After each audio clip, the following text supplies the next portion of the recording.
ਸਤਿ ਸ਼੍ਰੀ ਅਕਾਲ। ਪੀਡੀਸੀ ਵੇਖਣ ਵਾਲੇ ਸਾਡੇ ਸਾਰੇ ਦਰਸ਼ਕਾਂ ਦਾ ਸਵਾਗਤ। ਵਿਚਾਰ ਤਕਰਾਰ ਲੈ ਕੇ ਹਾਜ਼ਰ ਹਾਂ ਮੈਂ ਤੁਹਾਡੇ ਨਾਲ ਅਮਿਤ ਮਲਹੋਤਰਾ।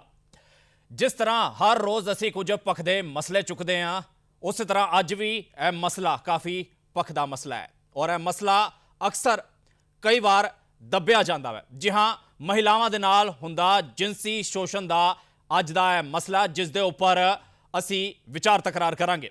ਔਰ ਵੱਡੀ ਗੱਲ ਇਸ ਵਾਰ ਇਹ ਨਿਕਲ ਕੇ ਵੇਖਣ ਨੂੰ ਮਿਲੀ ਹੈ ਕਿ ਇਸ ਵਾਰ ਜਿਨਸੀ ਸ਼ੋਸ਼ਣ ਦੇ ਇਲਜ਼ਾਮ ਜਿਸ ਵੱਲੋਂ ਲਾਏ ਗਏ ਨੇ ਉਹ ਹਨ ITBP ਦੇ ਸਾਬਕਾ ਡਿਪਟੀ ਕਮਾਂਡੈਂਟ। ਜੀ ਹਾਂ, ਕੇਂਦਰੀ ਸੁਰੱਖਿਆ ਫੋਰਸਿਸ ਦੇ ਵਿੱਚ, ਹਰ ਤਰ੍ਹਾਂ ਦੀ ਕੰਬੈਟ ਫੋਰਸਿਸ ਦੇ ਵਿੱਚ ਅੱਜ ਮਹਿਲਾਵਾਂ ਦੀ ਐਂਟਰੀ ਮੁਮਕਿਨ ਹੋ ਸਕੀ ਹੈ। ਭਾਰਤ ਦਾ ਨਾਮ ਇਸ ਦੇ ਨਾਲ ਕਾਫੀ ਰੋਸ਼ਨ ਹੁੰਦਾ ਹੈ, ਕਾਫੀ ਉੱਚਾ ਹੁੰਦਾ ਹੈ, ਪਰ ਕਿ ਹਾਲੇ ਵੀ ਕਈ ਅਜਿਹੀਆਂ ਚੀਜ਼ਾਂ ਨੇ ਜਿਨ੍ਹਾਂ ਦੇ ਉੱਪਰ ਜ਼ਿਆਦਾ ਗੱਲਬਾਤ ਨਹੀਂ ਕੀਤੀ ਜਾਂਦੀ, ਕਿ ਵਾਕਈ 'ਚ ਹਾਲੇ ਵੀ ਕੋਈ ਅਜਿਹੀਆਂ ਤਹਿਾਂ ਨੇ ਜਿਨ੍ਹਾਂ ਦਾ ਖੁੱਲ੍ਹਣਾ ਬੇਹੱਦ ਲਾਜ਼ਮੀ ਹੈ ਤੇ ਵਾਕਈ 'ਚ ਕੋਈ ਕੁਝ ਅਜਿਹੇ ਸਵਾਲ ਹਲੇ ਬਾਕੀ ਬਚੇ ਨੇ ਜੋ ਸਾਨੂੰ ਖੁਦ ਨਾਲੋਂ ਕਰਨੇ ਬੇਹੱਦ ਲਾਜ਼ਮੀ ਹੋ ਜਾਂਦੇ ਨੇ ਕਿ ਕੀ ਕੇਂਦਰੀ ਸੁਰੱਖਿਆ ਫੋਰਸਿਸ ਦੇ ਵਿੱਚ ਮਹਿਲਾਵਾਂ ਦੀ ਆਪਣੀ ਰਾਖੀ ਵਾਕਈ 'ਚ ਇਸ ਰਾਖੀ ਨੂੰ ਕੀ ਵਾਕਈ 'ਚ ਇਨਸ਼ੋਰ ਕੀਤਾ ਜਾਂਦਾ ਹੈ। ਇਸ ਦੇ ਉੱਪਰ ਅੱਜ ਅਸੀਂ ਗੱਲਬਾਤ ਕਰਾਂਗੇ। ITBP ਦੇ ਸਾਬਕਾ ਡਿਪਟੀ ਕਮਾਂਡੈਂਟ ਕਰੁਣਾਜੀਤ ਕੌਰ ਨੇ ਕੁਝ ਧਮਾਕੇਦਾਰ ਖੁਲਾਸੇ ਕੀਤੇ ਨੇ। ਕੀ ਕੁਝ ਉਹਨਾਂ ਨੇ ਕਿਹਾ, ਸਭ ਤੋਂ ਪਹਿਲਾਂ ਉਹਨਾਂ ਦੀ ਹੱਡਬੀਤੀ ਸੁਣਦੇ ਹਾਂ। ਉਸ ਤੋਂ ਬਾਅਦ ਖੁਦ ਕਰੁਣਾਜੀਤ ਕੌਰ ਜੀ ਵੀ ਸਾਡੇ ਨਾਲ ਜੁੜਨਗੇ ਤੇ ਇਸ ਮਾਮਲੇ ਨੂੰ ਅਸੀਂ ਲੈ ਕੇ ਹਰ ਪੱਖੋਂ ਟਟੋਲਣ ਦੀ ਕੋਸ਼ਿਸ਼ ਕਰਾਂਗੇ। ਸਭ ਤੋਂ ਪਹਿਲਾਂ ਸੁਣਦੇ ਹਾਂ ITBP ਦੇ ਸਾਬਕਾ ਡਿਪਟੀ ਕਮਾਂਡੈਂਟ ਕਰੁਣਾਜੀਤ ਕੌਰ ਦੀ ਹੱਡਬੀਤੀ।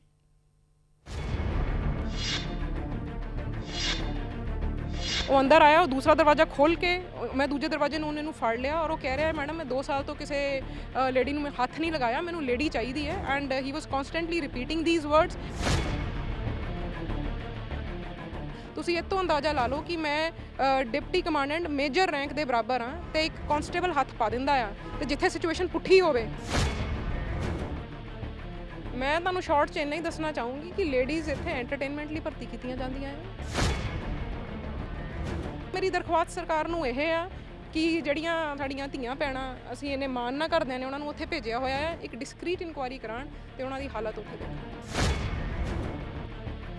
ਸਾਡੇ ਨਾਲ ਇਸ ਵੇਲੇ ਮੌਜੂਦ ਨੇ ਡਿਪਟੀ ਕਮਾਂਡਰ ਕਰੁਣਾਜੀਤ ਕੌਰ, ਜਿਨ੍ਹਾਂ ਨੇ ਜਿਹੜਾ ਹੈਗਾ ਇੰਡੀਅਨ ਪੈਰਾਮਿਲਟਰੀ ਫੋਰਸ ਹੈ ਉਹ ਤੋਂ ਜਿਹੜਾ ਹੈਗਾ ਰਿਜ਼ਾਈਨ ਦਿੱਤਾ। ਕਿਉਂ ਰਿਜ਼ਾਈਨ ਦਿੱਤਾ ਹੈਗਾ ਆਪਾਂ ਇਹਨਾਂ ਨਾਲ ਗੱਲ ਕਰ ਲੈਂਦੇ ਹਾਂ।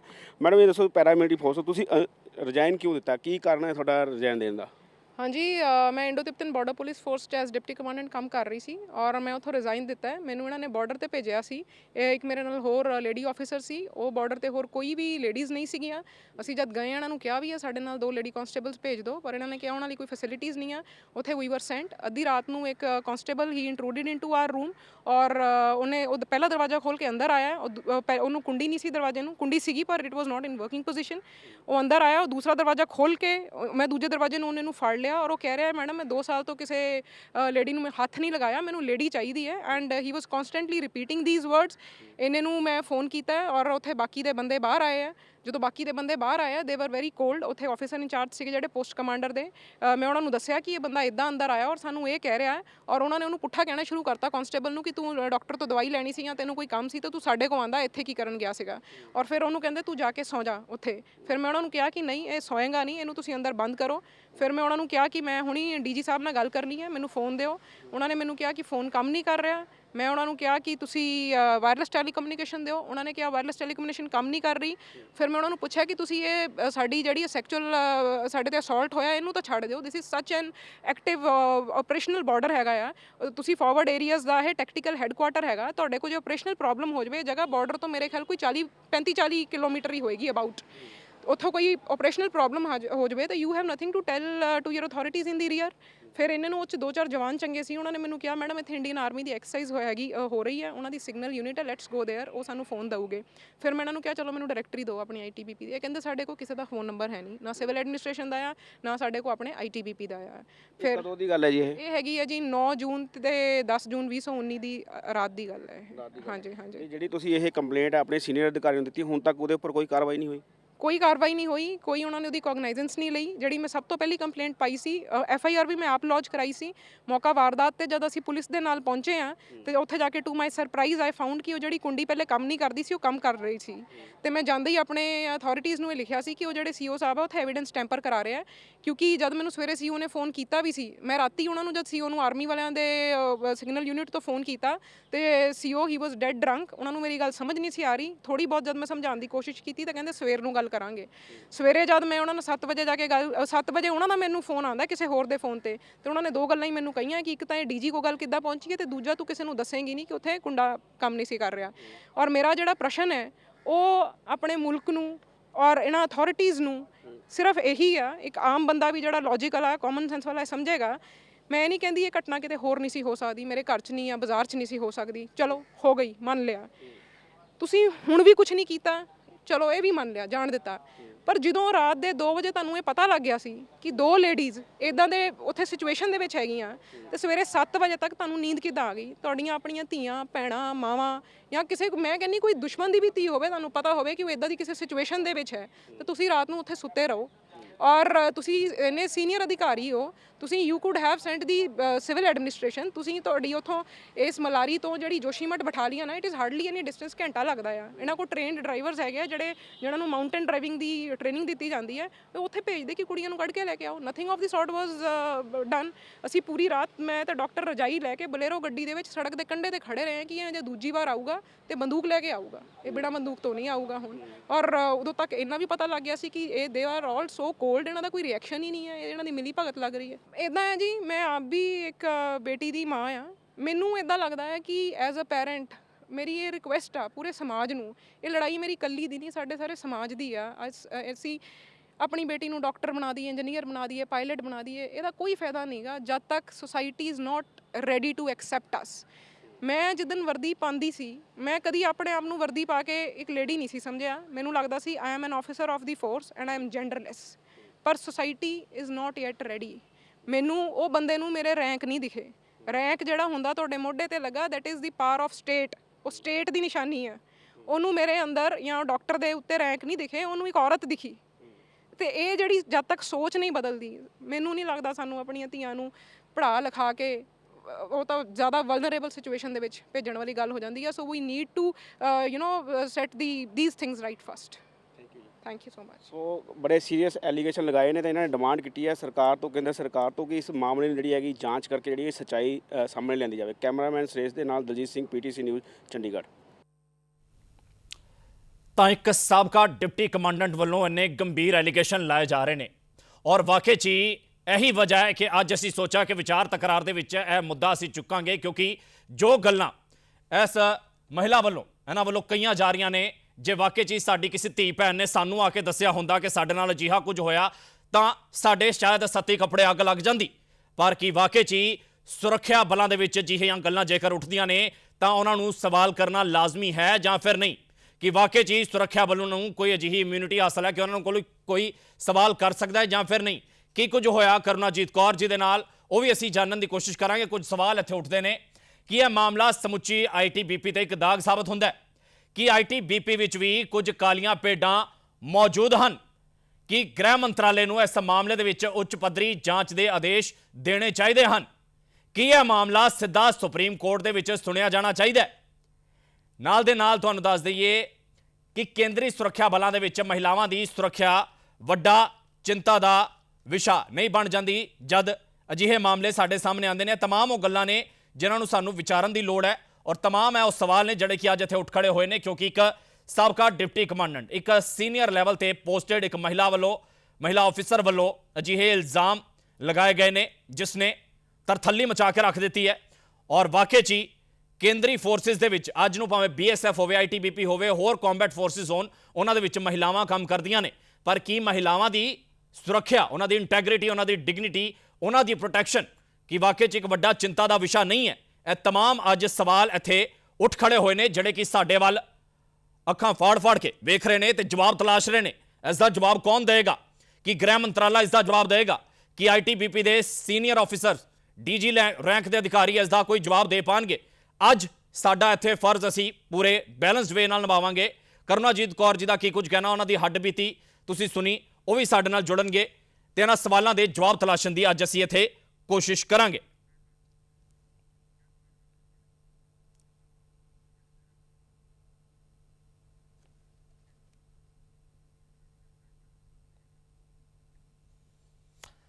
ਤਾਂ ਕਰੁਣਾਜੀਤ ਕੌਰ ਖੁਦ ਇਸ ਵੇਲੇ ਸਾਡੇ ਨਾਲ ਜੁੜ ਰਹੇ ਹਨ। ਮੈਂ ਸਵਾਗਤ ਕਰਨਾ ਚਾਹਾਂਗਾ ਕਰੁਣਾਜੀਤ ਕੌਰ ਜੀ ਦਾ, ਜਿਨ੍ਹਾਂ ਦੇ ਨਾਲ ਇਹ ਸਭ ਕੁਝ ਵਾਪਰਿਆ, ਉਹਨਾਂ ਨੇ ਆਪਣੀ ਹੱਡ ਬੀਤੀ ਸਾਨੂੰ ਸੁਣਾਈ। ਇਸ ਦੇ ਨਾਲ ਹੀ advocate Rita Kohli senior advocate ਹਨ, ਦਵੀ ਦਵਿੰਦਰ ਸੀਨੀਅਰ ਜਰਨਲਿਸਟ ਹਨ, ਨਾਲ ਹੀ ਮਨੀਸ਼ਾ ਗੁਲਾਟੀ ਪੰਜਾਬ ਵੂਮਨ ਕਮਿਸ਼ਨ ਦੇ ਚੇਅਰਪਰਸਨ ਹਨ। ਮੈਂ ਸਾਰੇ ਗੈਸਟ ਦਾ ਸਵਾਗਤ ਕਰਨਾ ਚਾਹਾਂਗਾ ਔਰ ਬੇहद ਸ਼ੁਕਰੀਆ ਕਹਿਣਾ ਚਾਹਾਂਗਾ ਖਾਸ ਤੌਰ ਤੇ ਕਰੁਣਾਜੀਤ ਕੌਰ ਜੀ ਨੂੰ ਕਿ ਉਹਨਾਂ ਨੇ ਆਪਣੀ ਹੱਡ ਬੀਤੀ ਕੈਮਰੇ ਦੇ ਉੱਪਰ ਬੇਬਾਕ ਹੋ ਕੇ ਸੁਣਾਈ, ਬਿਨਾਂ ਕਿਸੇ ਡਰ, ਬਿਨਾਂ ਕਿਸੇ ਭੈ, ਬਿਨਾਂ ਕਿਸੇ ਖੌਫ ਤੋਂ। ਕਰੁਣਾਜੀਤ ਕੌਰ ਜੀ, ਸਭ ਤੋਂ ਪਹਿਲਾਂ ਤਾਂ ਤੁਹਾਡੇ ਕੋਲ ਹੀ ਆਉਣਾ ਚਾਹਾਂਗੇ। ਤੁਸੀਂ ਜੋ ਕੁਝ ਵੀ ਗੱਲਾਂ ਕਹੀਆਂ ਅਸੀਂ ਸਭ ਨੇ ਸੁਣੀਆਂ, ਪਰ ਵਾਕਈ 'ਚ ਇੱਥੇ ਕਈ ਅਜਿਹੀਆਂ ਗੱਲਾਂ ਨੇ ਜਿਹਨਾਂ ਦਾ ਜ਼ਿਕਰ ਤੁਸੀਂ ਆਪਣੀ ਗੱਲਾਂ ਦੇ ਵਿੱਚ ਕੀਤਾ ਕਿ ਕੁਝ ਚੀਜ਼ਾਂ ਅਜਿਹੀਆਂ ਨੇ ਜੋ ਕਿ ਤੁਸੀਂ ਨਹੀਂ ਦੱਸ ਪਾ ਰਹੇ ਕਿ ਵਾਕਈ 'ਚ ਜੇਕਰ ਇਹ ਮਸਲਾ ਕੋਰਟ ਦੇ ਵਿੱਚ ਜਾਂਦਾ ਹੈ, ਜੋ ਕਿ ਤੁਸੀਂ ਪੂਰੀ ਤਰ੍ਹਾਂ ਦੇ ਨਾਲ ਇਹ ਸੋਚ ਵਿਚਾਰ ਕੇ ਬੈਠੇ ਹੋ ਕਿ ਇਹ ਮਸਲਾ ਪੂਰੇ ਹਾਇਰ ਲੈਵਲ ਤੱਕ ਲੈ ਕੇ ਜਾਓਗੇ, ਕਿ ਵਾਕਈ 'ਚ ਤੁਸੀਂ ਮਹਿਸੂਸ ਕਰਦੇ ਹੋ ਕਿ ਸਾਰੀਆਂ ਗੱਲਾਂ ਨੂੰ ਉੱਥੇ ਵਿਦ ਐਵੀਡੈਂਸ ਪ੍ਰੂਫ ਕਰਨਾ ਤੁਹਾਡੇ ਲਈ ਸੌਖਾ ਹੋਵੇਗਾ। ਹੱਡ ਬੀਤੀ ਤੁਹਾਡੇ ਨਾਲ ਕੀ ਕੁਝ ਹੋਈ, ਹੋਰ ਵੀ ਜੇਕਰ ਤੁਸੀਂ ਗੱਲਾਂ ਕਹਿਣੀਆਂ ਚਾਹੁੰਦੇ ਹੋ, ਅਸੀਂ ਅੱਜ ਇੱਥੇ ਸੁਣਨ ਵਾਸਤੇ ਬੈਠੇ ਹਾਂ, ਤੁਸੀਂ ਕਹੋ। ਹਾਂਜੀ, ਮੈਂ ਬੇਸਿਕਲੀ ਲੀਗਲ ਪ੍ਰੋਫੈਸ਼ਨਲ ਹਾਂ ਜੀ, ਔਰ ਮੈਂ ਬਿਨਾਂ ਐਵੀਡੈਂਸ ਤੋਂ ਕੋਈ ਗੱਲ ਨਹੀਂ ਕਰਦੀ ਜੀ। ਔਰ ਮੈਂ ਕੱਲ ਰਿਪੀਟ ਕੀਤੀ ਸੀ, ਮੈਂ ਅੱਜ ਵੀ ਕਹਿਣੀ ਆ, ਮੈਂ ਤੁਹਾਨੂੰ ਜੋ ਵੀ ਦਿੱਤੇ ਆ ਉਹ ਫੈਕਟਸ ਹੈ ਔਰ ਉਹਨਾਂ ਦੇ ਐਵੀਡੈਂਸ ਵੀ ਹੈ, ਔਰ ਉਹਨਾਂ ਦੇ ਐਵੀਡੈਂਸ ਸਰਕਾਰੀ ਫਾਈਲਾਂ ਦੇ ਵਿੱਚ ਹੈ, ਸਰਕਾਰੀ ਕਾਗਜ਼ਾਂ ਦੇ ਵਿੱਚ ਹੈ। ਇਸੇ ਕਰਕੇ ਮੇਰੀ ਗਵਰਨਮੈਂਟ ਆਫ ਇੰਡੀਆ ਤੋਂ ਇਹ ਦਰਖਾਸਤ ਹੈ ਕਿ ਉਹ ਇੱਕ ਕਮਿਸ਼ਨ ਬਿਠਾਉਣ ਜਾਂ ਇੱਕ ਇੰਡੀਪੈਂਡੈਂਟ ਇਨਕੁਆਇਰੀ ਕਮੇਟੀ ਲਗਾਉਣ ਜਿਹੜੀ ITBP ਤੋਂ ਬਾਹਰ ਹੋਵੇ, ਔਰ ਉਹਦੇ ਕੋਲ ਜਿਹੜੀ ਇਨਕੁਆਇਰੀ ਕਮੇਟੀ ਹੁੰਦੀ ਹੈ ਉਹਦੇ ਕੋਲ ਕੋਰਟਸ ਦੀਆਂ ਪਾਵਰ ਹੁੰਦੀਆਂ, ਔਰ ਉਹ ਪੂਰਾ ਰਿਕਾਰਡ ਸਾਹਮਣ ਕਰੇ। ਤਾਂ ਜੋ ਮੈਂ ਕਹਿ ਰਹੀ ਹਾਂ ਇਹ ਤੋਂ ਬਹੁਤ ਕੁਝ ਜ਼ਿਆਦਾ ਨਿਕਲ ਕੇ ਸਾਹਮਣੇ ਆਏਗਾ। ਮੈਂ ਸਿਰਫ ਉਹ ਗੱਲਾਂ ਕਹੀਆਂ ਆ ਜਿਹਨਾਂ ਦਾ ਐਵੀਡੈਂਸ ਮੇਰੇ ਆਪਣੇ ਕੋਲ ਹੈਗਾ ਆ। ਬਹੁਤ ਕੁਝ ਇੱਦਾਂ ਦਾ ਆ ਜਿਹੜਾ ਅਲਮਾਰੀਆਂ ਦੇ ਵਿੱਚ ਇਹਨਾਂ ਦੀਆਂ ਫਾਈਲਾਂ ਦੇ ਵਿੱਚ ਦੱਬਿਆ ਪਿਆ ਆ। ਜੇ ਇਨਕੁਆਇਰੀ ਬੈਠੇਗੀ ਤਾਂ ਬਹੁਤ ਸਾਰੇ skeletons will pop out, I can assure you that. ਔਰ ਮੈਂ ਕੱਲ ਵੀ ਗੱਲ ਕਹੀ ਸੀ ਕਿ ਮੈਂ ਤੁਹਾਨੂੰ ਜੋ ਦੱਸਿਆ ਹੈ ਉਹ ਸਿਰਫ ਟਿਪ ਆਫ ਦੀ ਆਈਸਬਰਗ ਹੈ। ਜਿਹੜਾ ਮਹਿਲਾਵਾਂ ਦਾ ਸ਼ੋਸ਼ਣ ਸਿਰਫ ਸਰੀਰਕ ਨਹੀਂ, ਮੈਂਟਲ, ਇਮੋਸ਼ਨਲ, ਫਿਜ਼ੀਕਲ ਹਰ ਤਰੀਕੇ ਦੇ ਨਾਲ ਉੱਥੇ ਮਹਿਲਾਵਾਂ ਦੀ ਹੈਰਾਸਮੈਂਟ ਹੈ। ਔਰ ਤੁਸੀਂ ਅੰਦਾਜ਼ਾ ਲਗਾ ਸਕਦੇ ਹੋ ਕਿ ਜੇ ਇੱਕ ਡਿਪਟੀ ਕਮਾਂਡੈਂਟ ਆਫਿਸਰ ਦੇ ਨਾਲ ਸੈਕਚੁਅਲ ਅਸੌਲਟ ਹੋ ਸਕਦਾ ਹੈ ਤੇ ਜਿਹੜੀ ਥੱਲੇ ਦੀਆਂ ਲੇਡੀਜ਼ ਹੈ ਉਹ ਕਿੰਨੀਆਂ ਜ਼ਿਆਦਾ ਵਲਨਰੇਬਲ ਹਨ। ਬਿਲਕੁਲ ਕਰੁਣਾਜੀਤ ਜੀ, ਜਿਸ ਢੰਗ ਦੇ ਨਾਲ ਤੁਸੀਂ ਆਪਣੀ ਹੱਡ ਬੀਤੀ ਸੁਣਾਈ ਉਸ ਦੇ ਵਿੱਚ ਕਈ ਗੱਲਾਂ ਦਾ ਤੁਸੀਂ ਜ਼ਿਕਰ ਕੀਤਾ। ਤੁਸੀਂ ਦੱਸਿਆ ਕਿ ਸੀਨੀਅਰ ਆਫੀਸਰਸ ਵੱਲੋਂ ਵੀ ਜਿਹੜੇ ਐਵੀਡੈਂਸ ਹੈ ਉਹਨਾਂ ਦੇ ਨਾਲ ਟੈਂਪਰਿੰਗ ਕਰਨ ਦੀ ਕੋਸ਼ਿਸ਼ ਕੀਤੀ ਜਾ ਰਹੀ ਹੈ। ਉੱਥੇ ਤੁਸੀਂ ਕਹਿ ਰਹੇ ਹੋ ਕਿ ਉਸ ਵੇਲੇ ਕੁੰਡੀ ਨਹੀਂ ਸੀ ਦਰਵਾਜ਼ੇ ਨੂੰ, ਜਿਹੜਾ ਕਿ ਇੱਕ ਸਟਰੋਂਗ ਐਵੀਡੈਂਸ ਤੁਹਾਡੇ ਪੱਖ ਦੇ ਵਿੱਚ ਜਾ ਸਕਦਾ ਸੀ। ਉਸ ਤੋਂ ਬਾਅਦ ਤੁਸੀਂ ਦੱਸਿਆ ਕਿ ਉਸ ਐਵੀਡੈਂਸ ਦੇ ਨਾਲ ਵੀ ਟੈਂਪਰਿੰਗ ਕਰਨ ਦੀ ਕੋਸ਼ਿਸ਼ ਕੀਤੀ ਗਈ। ਕਿ ਤੁਸੀਂ ਵਿਸਥਾਰ 'ਚ ਕੁਝ ਨਾਮ ਲੈ ਸਕਦੇ ਹੋ ਕਿ ਕੌਣ-ਕੌਣ ਸ਼ਖਸ ਉੱਥੇ ਮੌਜੂਦ ਸੀ, ਕਿਹਨੂੰ ਤੁਸੀਂ ਸ਼ਿਕਾਇਤ ਕੀਤੀ ਔਰ ਕਿ ਵਾਕਈ 'ਚ ਹੀ ਤੁਸੀਂ ਪੂਰਾ ਪ੍ਰੋਸੀਜਰ ਫੋਲੋ ਕੀਤਾ? ਕਿਉਂਕਿ ਗਾਈਡਲਾਈਨਸ ਕਹਿੰਦੀਆਂ ਨੇ ਕਿ ਡਿਟੇਲਡ ਰਿਪੋਰਟ ਜਾਣੀ ਚਾਹੀਦੀ ਹੈ ਸੀਨੀਅਰ ਆਫੀਸਰਸ ਤੱਕ ਜੇਕਰ ਸੈਕਸ਼ੂਅਲ ਹਰਾਸਮੈਂਟ ਦੀ ਕੋਈ ਵੀ ਅਜਿਹੀ ਕੰਪਲੇਂਟ ਸਾਹਮਣੇ ਆਉਂਦੀ ਹੈ ਤਾਂ। ਹਾਂਜੀ, ਜਿੱਥੇ ਤੱਕ ਨਾਮ ਲੈਣ ਦੀ ਗੱਲ ਹੈ ਮੈਂ ਫਿਰ ਉਹੀ ਕਹੂੰਗੀ ਕਿ ਇਹ ਜਦੋਂ ਇਨਕੁਆਇਰੀ ਬੈਠੇਗੀ ਉਹਨੂੰ ਲਿਸਟ ਦਿੱਤੀ ਜਾਏਗੀ ਪੂਰੀ ਨਾਮ ਦੀ। This is not the proper form to name the persons, but yes ਜਿੱਥੇ ਤੱਕ ਪ੍ਰੋਸੀਜਰ ਦੀ ਗੱਲ ਹੈ ਇੱਥੇ ਮੈਂ ਦੱਸਣਾ ਚਾਹੂੰਗੀ ਕਿ ITBPF ਇੱਕ this is an armed force of union of India, ਔਰ ਉਹਨਾਂ ਦੇ ਉੱਤੇ ਇੱਕ ਪਰਟੀਕੂਲਰ ਐਕਟ ਲਾਗੂ ਹੁੰਦਾ ਆ ਵਿਚ ਇਜ਼ ITBPF ਐਕਟ 1992, ਔਰ ਉਸ ਐਕਟ ਦੇ ਅਧੀਨ ਇੱਕ ਪ੍ਰਾਵਧਾਨ ਹੈ, ਇੱਕ ਸੈਕਸ਼ਨ ਹੈ ਜਿਹੜਾ ਇਹ ਕਹਿੰਦਾ ਹੈ ਕਿ ਐਜ਼ ਸੂਨ ਐਜ਼ ਕਿਸੇ ਵੀ ਕਮਾਂਡਿੰਗ ਆਫਿਸਰ ਨੂੰ ਇਹ ਪਤਾ ਲੱਗਦਾ ਹੈ ਕਿ ਉਹਦੇ ਕਿਸੇ ਸਬਆਰਡੀਨੇਟ ਨੇ ਕੋਈ ਅਫੈਂਸ ਲਿੱਤਾ ਹੈ ਤਾਂ ਇਮੀਡੀਏਟਲੀ ਉਹਦੀ ਕੋਗਨਾਈਜ਼ੈਂਸ ਲਏਗਾ ਔਰ ਕਾਰਵਾਈ ਸ਼ੁਰੂ ਕਰੇਗਾ, ਜਿਹੜੀ ਸ਼ੁਰੂ ਕਰਕੇ ਜਿਹਦਾ ਅੰਤ ਫੋਰਸ ਕੋਰਟ ਤੱਕ ਹੋ ਸਕਦਾ ਹੈ, ਜਿਹਨੂੰ ਤੁਸੀਂ ਆਰਮੀ ਦੇ ਵਿੱਚ ਜਨਰਲ ਕੋਰਟ ਮਾਰਸ਼ਲ ਕਹਿੰਦੇ ਹੋ, ਇੱਧਰ ਸਾਡੇ ਉਹਨੂੰ ਜਨਰਲ ਫੋਰਸ ਕੋਰਟ ਕਹਿੰਦੇ ਆ। ਇੱਕ ਤਾਂ ਇਹ ਹੈ। ਦੂਸਰਾ ਇਹ ਹੈ ਕਿ ਸੈਕਚੁਅਲ ਹੈਰੈਸਮੈਂਟ ਐਕਟ 2013 ਦੇ ਅੰਡਰ ਇੰਟਰਨਲ ਕੰਪਲੇਂਟਸ ਕਮੇਟੀਜ਼ ਬਣੀਆਂ ਹੋਈਆਂ ਆ, ਔਰ ਜਿਹੜਾ ਵਿਕਟਿਮ ਹੁੰਦਾ ਹੈ ਉਹ ਸਿਰਫ ਕੰਪਲੇਂਟ ਹੀ ਕਰ ਸਕਦਾ ਆ। ਇਸ ਕੇਸ ਦੇ ਵਿੱਚ ਮੈਂ ਵਿਕਟਿਮ ਸੀ। ਮੈਨੂੰ ਫਸਟ ਓਪਰਚੁਨਿਟੀ ਤੇ ਫਸਟ ਅਵੇਲੇਬਲ ਓਪਰਚੁਨਿਟੀ ਦੇ ਉੱਤੇ ਮੈਂ ਅੱਧੀ ਰਾਤ ਨੂੰ 12:30 1 ਵਜੇ ਹੀ ਜਿਹੜੇ ਕਮਾਂਡਿੰਗ ਆਫਿਸਰ ਸੀਗੇ ਉਹਨਾਂ ਨੂੰ ਓਵਰ ਫੋਨ ਪੂਰਾ ਹਾਦਸਾ ਦੱਸਿਆ ਸੀ, ਪਰ ਉਹ ਪੂਰੇ ਨਸ਼ੇ ਦੀ ਹਾਲਤ ਵਿੱਚ ਸੀਗੇ, ਉਹ ਮੇਰੀ ਗੱਲ ਸਮਝ ਨਹੀਂ ਪਾਏ ਔਰ ਉਹਨਾਂ ਨੇ ਮੈਨੂੰ ਕਿਹਾ ਅਸੀਂ ਸਵੇਰੇ ਗੱਲ ਕਰਾਂਗੇ। ਔਰ ਸਵੇਰੇ ਜਾ ਕੇ ਜਦੋਂ ਮੈਨੂੰ ਫੋਨ ਉਹਨਾਂ ਦਾ ਆਉਂਦਾ ਹੈ ਤੇ ਵਾਟ ਹੀ ਟੈਲਸ ਮੀ ਇਜ਼ ਕਿ ਤੁਸੀਂ ਕਿਸੇ ਨੂੰ ਇਹ ਨਹੀਂ ਦੱਸੋਗੇ ਕਿ ਉੱਥੇ ਦਰਵਾਜ਼ੇ ਨੂੰ ਕੁੰਡੀ ਜਿਹੜੀ ਅੰਦਰ ਨਹੀਂ ਸੀਗੀ ਤੇ ਬਾਹਰ ਕੁੰਡੀ ਜਿਹੜੀ ਸੀ ਉਹ ਲੱਗਦੀ ਨਹੀਂ ਸੀ। ਉਸ ਤੋਂ ਬਾਅਦ ਫਿਰ ਮੈਂ ਖੁਦ ਜਾ ਕੇ FIR ਕਰਵਾਈ ਹੈ ਜੀ। ਜਦ ਕਿ CEO ਨੂੰ ਚਾਹੀਦਾ ਸੀ ਉਹ ਆਪ ਕੋਗਨੀਜ਼ੈਂਸ ਲੈਂਦੇ ਔਰ ਉਸ ਬੰਦੇ ਦੇ ਖਿਲਾਫ ਐਕਸ਼ਨ ਸ਼ੁਰੂ ਕਰਦੇ, because that the accused he belong to his battalion. ਉਹੀ ਕਮਾਂਡਿੰਗ ਆਫਿਸਰ ਉਹਨੂੰ ਕਮਾਂਡ ਕਰ ਰਹੇ ਸੀ ਉਸ ਅਕਿਊਜ਼ ਨੂੰ। ਉਹਨਾਂ ਨਾਲ ਗੱਲ ਕਰਨ ਤੋਂ ਬਾਅਦ ਮੈਨੂੰ ਇਹ ਕਲੀਅਰ ਹੋ ਗਿਆ ਕਿ ਇਹ ਮਾਮਲਾ ਗੜਬੜ ਹੈ ਤੇ ਮੈਂ ਖੁਦ ਜਾ ਕੇ FIR ਲੌਂਚ ਕਰਵਾਈ ਹੈ। ਉਸ ਤੋਂ ਬਾਅਦ ਜਦ ਅਸੀਂ ਉੱਥੇ ਪੁਲਿਸ ਇਨਸਪੈਕਸ਼ਨ ਦੇ ਨਾਲ ਐਟ ਪਲੇਸ ਆਫ ਅਕਰੈਂਸ ਪਹੁੰਚਦੇ ਹਾਂ ਤੇ ਮੈਂ ਉੱਥੇ ਦੇਖਦੀ ਹਾਂ ਕਿ ਜਿਹੜਾ ਉਹ ਲੈਚ ਪਹਿਲੇ ਬੋਲਟ ਨਹੀਂ ਸੀ ਹੋ ਰਿਹਾ, ਉਹ ਹੋ ਰਿਹਾ ਸੀ। ਔਰ ਸਵੇਰੇ ਆਂਦਾ ਹੀ I wrote to my authorities that evidence is being tampered and as we all know it is an offence under the IPC ਦੇ ਅਧੀਨ ਇੱਕ ਸੰਗੀਨ ਜੁਰਮ ਹੈ ਜੇ ਤੁਸੀਂ ਐਵੀਡੈਂਸ ਦੇ ਨਾਲ ਟੈਂਪਰਿੰਗ ਕਰੋ। ਤੇ ਹੁਣ ਇਸ ਕੇਸ ਦੇ ਵਿੱਚ ਫਿਰ 2 ਅਫੈਂਡਰਸ ਬਣ ਜਾਂਦੇ ਆ, ਇੱਕ ਕਾਂਸਟੇਬਲ ਔਰ ਇੱਕ ਕਮਾਂਡਿੰਗ ਆਫਿਸਰ।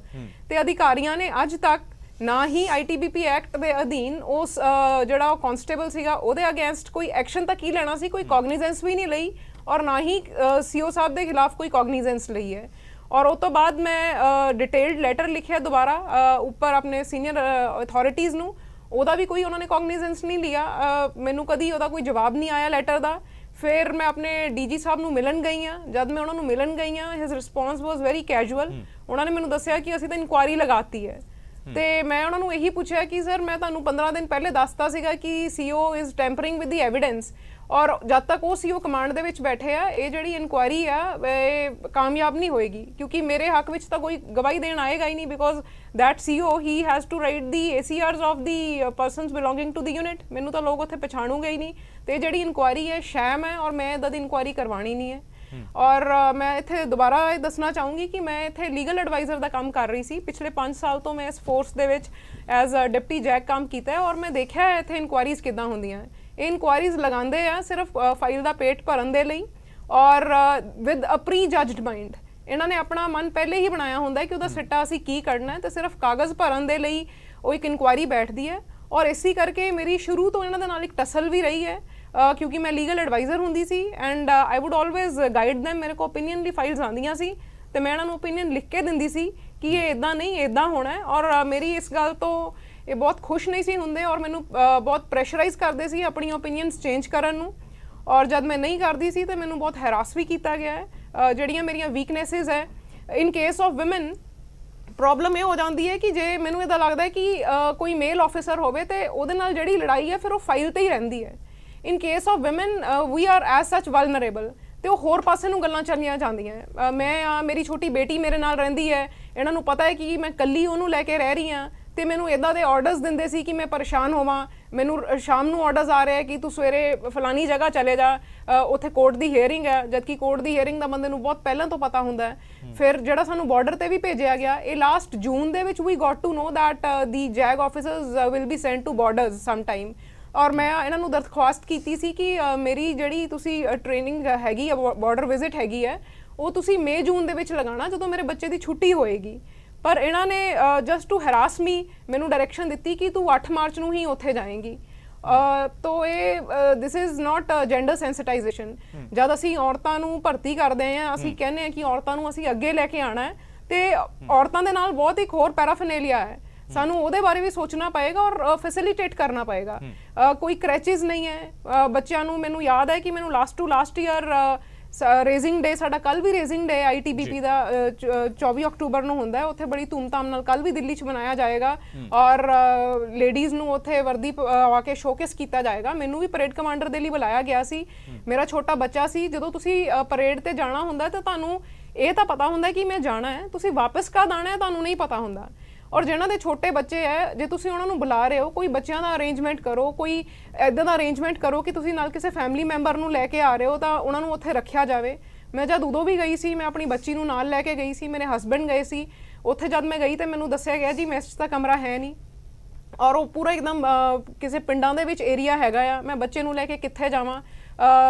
ਗੱਡੀਆਂ ਜਿਹੜੀਆਂ ਹੈਗੀਆਂ ਉਹ ਆਪਣੇ ਯੂਜ਼ ਦੇ ਲਈ ਰੱਖਦੇ ਆ, ਬੱਚੇ ਨੂੰ ਲੈ ਕੇ ਮੈਂ ਕਿਸੇ ਹੋਰ ਫੋਰਸ ਦੀ ਮੈਸ ਦੇ ਵਿੱਚ ਠਹਿਰ ਰਹੀ ਹਾਂ। ਇਹ ਕੰਡੀਸ਼ਨ ਜਿਹੜੀ ਹੈ ਇੱਕ ਆਫਿਸਰ ਦੀ ਹੈ ਤੇ ਉੱਥੇ ਜਿਹੜਾ ਉਹ ਕੰਟਿੰਜੈਂਟ ਪੂਰਾ ਲੇਡੀਜ਼ ਦਾ ਚੱਲਣਾ ਹੈ। ਮੈਂ ਚਾਹੁੰਦੀ ਹਾਂ ਕਿ ਉਹਨਾਂ ਨੂੰ ਜਾ ਕੇ ਤੁਸੀਂ ਲੋਕ ਆਪ ਪੁੱਛੋ ਕਿ ਉਹ ਜਿਹੜਾ 15 ਮਿੰਟ ਉਹਨਾਂ ਨੇ ਉੱਥੇ ਪਰੇਡ ਕਰਨਾ ਹੈ ਉਹਦੇ ਪਿੱਛੇ ਉਹਨਾਂ ਦੇ ਨਾਲ ਕਿੰਨੀ ਹਰਾਸਮੈਂਟ ਹੋਈ ਹੈ। ਮੈਨੂੰ ਯਾਦ ਹੈ ਲੇਡੀਜ਼ ਮੈਨੂੰ ਇਹ ਕਹਿ ਰਹੀਆਂ ਸੀਗੀਆਂ ਕਿ ਮੈਡਮ ਤੁਸੀਂ ਪਹਿਲਾਂ ਵੀ ਆਪਣੀ ਗੱਲ ਦੇ ਵਿੱਚ ਕਿਹਾ ਕਿ ਜਸਟ ਫॉर ਦਾ ਤੁਸੀਂ ਬੜੇ ਸੀਰੀਅਸ ਐਲੀਗੇਸ਼ਨਸ ਲਾਏ ਸੀ ਕਿ ਜਸਟ ਫॉर ਦਾ ਸੇਕ ਆਫ ਐਂਟਰਟੇਨਮੈਂਟ ਮਹਿਲਾ ਆਫੀਸਰਸ ਨੂੰ ਭਰਤੀ ਕੀਤਾ ਜਾਂਦਾ ਹੈ ਕਿ ਵਾਕਈ 'ਚ ਹੀ ਇਸ ਸਾਰੇ ਕਾਰਜਕਾਲ ਦੌਰਾਨ ਜਾਂ ਆਪਣੇ ਐਕਸਪੀਰੀਅੰਸ ਦੇ ਬੇਸ ਤੇ ਤੁਸੀਂ ਐਡਾ ਵੱਡਾ ਐਲੀਗੇਸ਼ਨਸ ਲਾ ਰਹੇ ਹੋ ਆਫੀਸਰਸ ਦੇ ਉੱਪਰ ਕਿ ਵਾਕਈ 'ਚ ਹੀ ਕੰਬੈਟ ਫੋਰਸਿਸ ਅੱਜ BSF ਗੱਲ ਕਰੀਏ ITBP SSB CISF NSG ਤੱਕ ਜਿਹੜੀਆਂ ਮਹਿਲਾਵਾਂ ਨੇ ਉਹ ਪਹੁੰਚ ਗਈਆਂ ਨੇ ਔਰ ਕੰਬੈਟ ਫੋਰਸਿਸ ਦੇ ਵਿੱਚ ਉਹਨਾਂ ਦੀ ਭਰਤੀ ਹੁੰਦੀ ਹੈ ਔਰ ਬੜਾ ਸੀਰੀਅਸ ਐਲੀਗੇਸ਼ਨ ਹੈ। ਮੈਂ ਬਾਕੀ ਫੋਰਸਿਸ ਦੀ ਗੱਲ ਨਹੀਂ ਕਰ ਸਕਦੀ as for as ITBPF is concerned yes ਮੇਰੇ ਆਪਣੇ ਦੇ ਨਾਲ ਇਹ ਪਹਿਲਾ ਹਾਦਸਾ ਹੋਇਆ ਜਿਹੜਾ ਸੈਕਚੁਅਲ ਅਸੌਲਟ ਹੋਇਆ ਅਦਰਵਾਈਜ਼ ਮੈਂ ਸੈਕਚੁਅਲ ਹੈਰੈਸਮੈਂਟ ਕਮੇਟੀਜ਼ ਦੀ ਮੈਂਬਰਸ ਵੀ ਰਹੀ ਹਾਂ ਬਹੁਤ ਕੇਸਿਸ ਸਾਹਮਣੇ ਆਏ ਹੈ ਔਰ ਬੀਇੰਗ ਅ ਲੇਡੀ ਆਫਿਸਰਸ ਕਈ ਵਾਰ ਆਫ ਦੀ ਰਿਕਾਰਡ ਅਨਆਫੀਸ਼ੀਅਲੀ ਵੀ ਮੇਰੇ ਕੋਲ ਲੇਡੀ ਕਾਂਸਟੇਬਲਸ ਆਉਂਦੀਆਂ ਰਹੀਆਂ ਔਰ ਉਹ ਮੈਨੂੰ ਇੰਨੀਆਂ ਹੈਰੋਇੰਗ ਡਿਟੇਲਸ ਦੱਸਦੀਆਂ ਰਹੀਆਂ ਕਿ ਰੌਂਗਟੇ ਖੜੇ ਹੁੰਦੇ ਰਹੇ ਆ ਐਂਡ ਮੈਂ ਉਹਨਾਂ ਨੂੰ ਸਮਝਾਉਣੀ ਵੀ ਰਹੀ ਹਾਂ ਕਿ ਤੁਸੀਂ ਇਹਨਾਂ ਗੱਲਾਂ ਨੂੰ ਲੈ ਕੇ ਅੱਗੇ ਆਓ ਪਰ ਉਹਨਾਂ ਦੀਆਂ ਆਪਣੀਆਂ ਮਜਬੂਰੀਆਂ ਹੋ ਜਾਂਦੀਆਂ ਕਈ ਵਾਰ ਔਰ ਇਸ ਫੋਰਸ ਦਾ ਇਤਿਹਾਸ ਕੁਛ ਇੱਦਾਂ ਦਾ ਰਿਹਾ ਹੈ ਕਿ ਜਦ ਤੁਸੀਂ ਇੱਥੇ ਕਿਸੇ ਸਹੀ ਗੱਲ ਨੂੰ ਚੱਕੋ ਤਾਂ ਤੁਹਾਨੂੰ ਬਹੁਤ ਬੁਰੇ ਤਰੀਕੇ ਦੇ ਨਾਲ ਦਬਾ ਦਿੱਤਾ ਜਾਂਦਾ ਹੈ ਤੁਹਾਡਾ ਪੂਰਾ ਬਹੁਤ ਮੈਂ ਐਗਜ਼ਾਮਪਲ ਸਾਈਟ ਕਰ ਸਕਦੀ ਹਾਂ ਕਿ ਲੋਕਾਂ ਦੇ ਪੂਰੇ ਕਰੀਅਰ ਖਤਮ ਕਰ ਦਿੱਤੇ ਗਏ ਆ ਜੇ ਉਹਨਾਂ ਨੇ ਸਹੀ ਗੱਲ ਦੇ ਲਈ ਆਵਾਜ਼ ਉਠਾਈ ਹੈ। ਮੈਂ ਆਪਣਾ ਹੀ ਇੱਕ ਮੇਰਾ ਐਗਜ਼ਾਮਪਲ ਹੈ ਮੈਨੂੰ ਇਹਨਾਂ ਨੇ ਇੰਨਾ ਹੈਰਾਸ ਕਰਨਾ ਸ਼ੁਰੂ ਕਰ ਦਿੱਤਾ ਔਰ ਜਿਹੜਾ ਮੇਰੇ ਤੇ ਸੈਕਚੁਅਲ ਅਸੌਲਟ ਵੀ ਹੋਇਆ ਹੈ ਐਟ ਟਾਈਮਸ ਮੈਨੂੰ ਇਹ ਪ੍ਰਾਈਮਾ ਫੇਸੀ ਇੱਦਾਂ ਲੱਗਦਾ ਹੈ ਕਿ ਇਹ ਇੱਕ ਕਨਸਪੀਰੇਸੀ ਦਾ ਹੀ ਹਿੱਸਾ ਹੈ ਔਰ ਇੱਥੇ ਇੱਦਾਂ ਦੇ ਕੇਸ ਹੋਇਆ ਇੱਕ ਡਾਕਟਰ ਸਾਹਿਬ ਸੀਗੇ ਉਹਨਾਂ ਨੇ ਇੱਕ ਆਪਣੀ ਓਪੀਨੀਅਨ ਦਿੱਤੀ ਸੀਗੀ ਮੈਡੀਕਲ ਓਪੀਨੀਅਨ ਦਿੱਤੀ ਸੀਗੀ ਜਿਹੜੀ ਮੈਡੀਕਲ ਓਪੀਨੀਅਨ ਹੈ ਉਹ ਕਿਸੇ ਪ੍ਰੋਫੈਸ਼ਨਲ ਦੀ ਆਪਣੀ ਓਪੀਨੀਅਨ ਹੈ based upon his competence and his knowledge and that opinion didn't suit them ਤੇ ਇਹਨਾਂ ਨੇ ਉਹਨਾਂ ਦੀ ਫੋਰਸ ਕੋਟ ਕਰਤੀ ਸੀ ਡਾਕਟਰ ਦੀ। ਇੱਕ ਇਹਨਾਂ ਦੇ ਕੇਸ ਹੋਇਆ ਸੀ ਜੀ ਉਹ ਇੱਕ ਬੰਦਾ ਸੀ ਇਹਨਾਂ ਨੂੰ ਕੋਈ ਸੂਟ ਨਹੀਂ ਸੀ ਕਰਦਾ ਉਹ ਬੰਦਾ ਛੁੱਟੀ ਤੇ ਗਿਆ ਹੋਇਆ ਹੈ ਐਬਸੈਂਟ ਹੈ ਔਰ ਉਹਦੀ ਐਬਸੈਂਸ ਦੇ ਵਿੱਚ ਉਹਦਾ ਮੈਡੀਕਲ ਹੋ ਜਾਂਦਾ ਹੈ ਔਰ ਉਹ ਜਿਹੜੀ ਮੈਡੀਕਲ ਰਿਪੋਰਟ ਹੈ it is used to the ਪ੍ਰੀਜੁਡਿਸ of that person ਔਰ ਉਹ ਬੰਦੇ ਨੂੰ ਮਜਬੂਰ ਕਰ ਦਿੱਤਾ ਜਾਂਦਾ ਹੈ ਰਿਜ਼ਾਈਨ ਕਰਨ ਤੇ ਉਹ ਬੰਦਾ Punjab and Haryana high court ਦੇ ਵਿੱਚ ਕੇਸ ਲੱਗਾ ਹੋਇਆ ਹੈ ਉਹ ਬੰਦਾ ਕੇਸ ਲੈ ਕੇ ਉੱਥੇ ਜਾਂਦਾ ਹੈ ਔਰ ਮਜ਼ੇ ਦੀ ਗੱਲ ਇਹ ਹੈ ਕਿ ਇਹ ਆਪਣੇ ਕਾਊਂਟਰ ਰਿਪਲਾਈ ਦੇ ਵਿੱਚ ਇਹ ਗੱਲ ਮੰਨਦੇ ਹੈ ਕਿ ਹਾਂਜੀ ਜੀ ਇਹ ਛੁੱਟੀ ਤੇ ਸੀਗਾ ਔਰ ਅਸੀਂ ਉਹਦਾ ਮੈਡੀਕਲ ਕੀਤਾ ਹੈ ਪਰ ਉਹ ਗਲਤੀ ਨਾਲ ਹੋ ਗਿਆ ਚਲੋ ਮੈਡੀਕਲ ਤਾਂ ਗਲਤੀ ਦੇ ਨਾਲ ਹੋ ਗਿਆ ਪਰ ਉਹਦੇ ਜਿਹੜੇ ਅੱਗੇ ਰਿਪਰਕਸ਼ਨਸ ਹੋਏ ਫਿਰ ਯੂ ਕੁਡ ਹੈਵ ਤੁਸੀਂ ਉਹਨਾਂ ਨੂੰ ਤਾਂ ਰੋਕ ਸਕਦੇ ਸੀ ਕਿ ਮੈਡੀਕਲ ਗਲਤੀ ਦੇ ਨਾਲ ਹੋਇਆ ਹੈ। ਬਿਲਕੁਲ ਔਰ ਜਿਹੜਾ ਵਾਕਈ ਚ ਸਾਰਾ ਇਨਸੀਡੈਂਟ ਕਰੁਣਾਜੀਤ ਜੀ ਤੁਸੀਂ ਵਾਕਈ ਚ ਜਿਹੜਾ ਡਿਟੇਲ ਦੇ ਨਾਲ ਐਕਸਪਲੇਨ ਕੀਤਾ ਇਹਦੇ ਵਾਕਈ ਚ ਕਈ ਲੀਗਲ ਐਸਪੈਕਟਸ ਵੀ ਬੰਦੇ ਨੇ ਔਰ ਵਾਕਈ ਚ ਇੱਕ ਵਰਦੀ ਦੇ ਵਿੱਚ ਮੌਜੂਦ ਜਿਹੜਾ ਸ਼ਖਸ ਹੁੰਦਾ ਉਹਦੇ ਹਿਊਮਨ ਰਾਈਟਸ ਕੀ ਕੁਝ ਕਹਿੰਦੇ ਨੇ ਇਸ ਮੁਤਲਕ ਵੀ ਹੁਣ ਅਸੀਂ ਦੂਸਰੇ ਰਾਊਂਡ ਦੇ ਵਿੱਚ ਚਰਚਾ ਕਰਾਂਗੇ। ਇੱਕ ਛੋਟੇ ਜਿਹੇ ਬੇहद ਛੋਟੇ ਜਿਹੇ ਬ੍ਰੇਕ ਲਈ ਅਸੀਂ ਇੱਥੇ ਰੁਕ ਰਹੇ ਹਾਂ ਬ੍ਰੇਕ ਦੇ ਉਸ ਪਾਰ ਵੀ ਸਾਡੇ ਸਾਰੇ ਗੈਸਟ ਸਾਡੇ ਨਾਲ ਬਣੇ ਰਹਿਣਗੇ ਇੱਕ ਛੋਟਾ ਜਿਹਾ ਬ੍ਰੇਕ ਛੇਤੀ ਮੁੜ ਪਰਤਾਂਗੇ।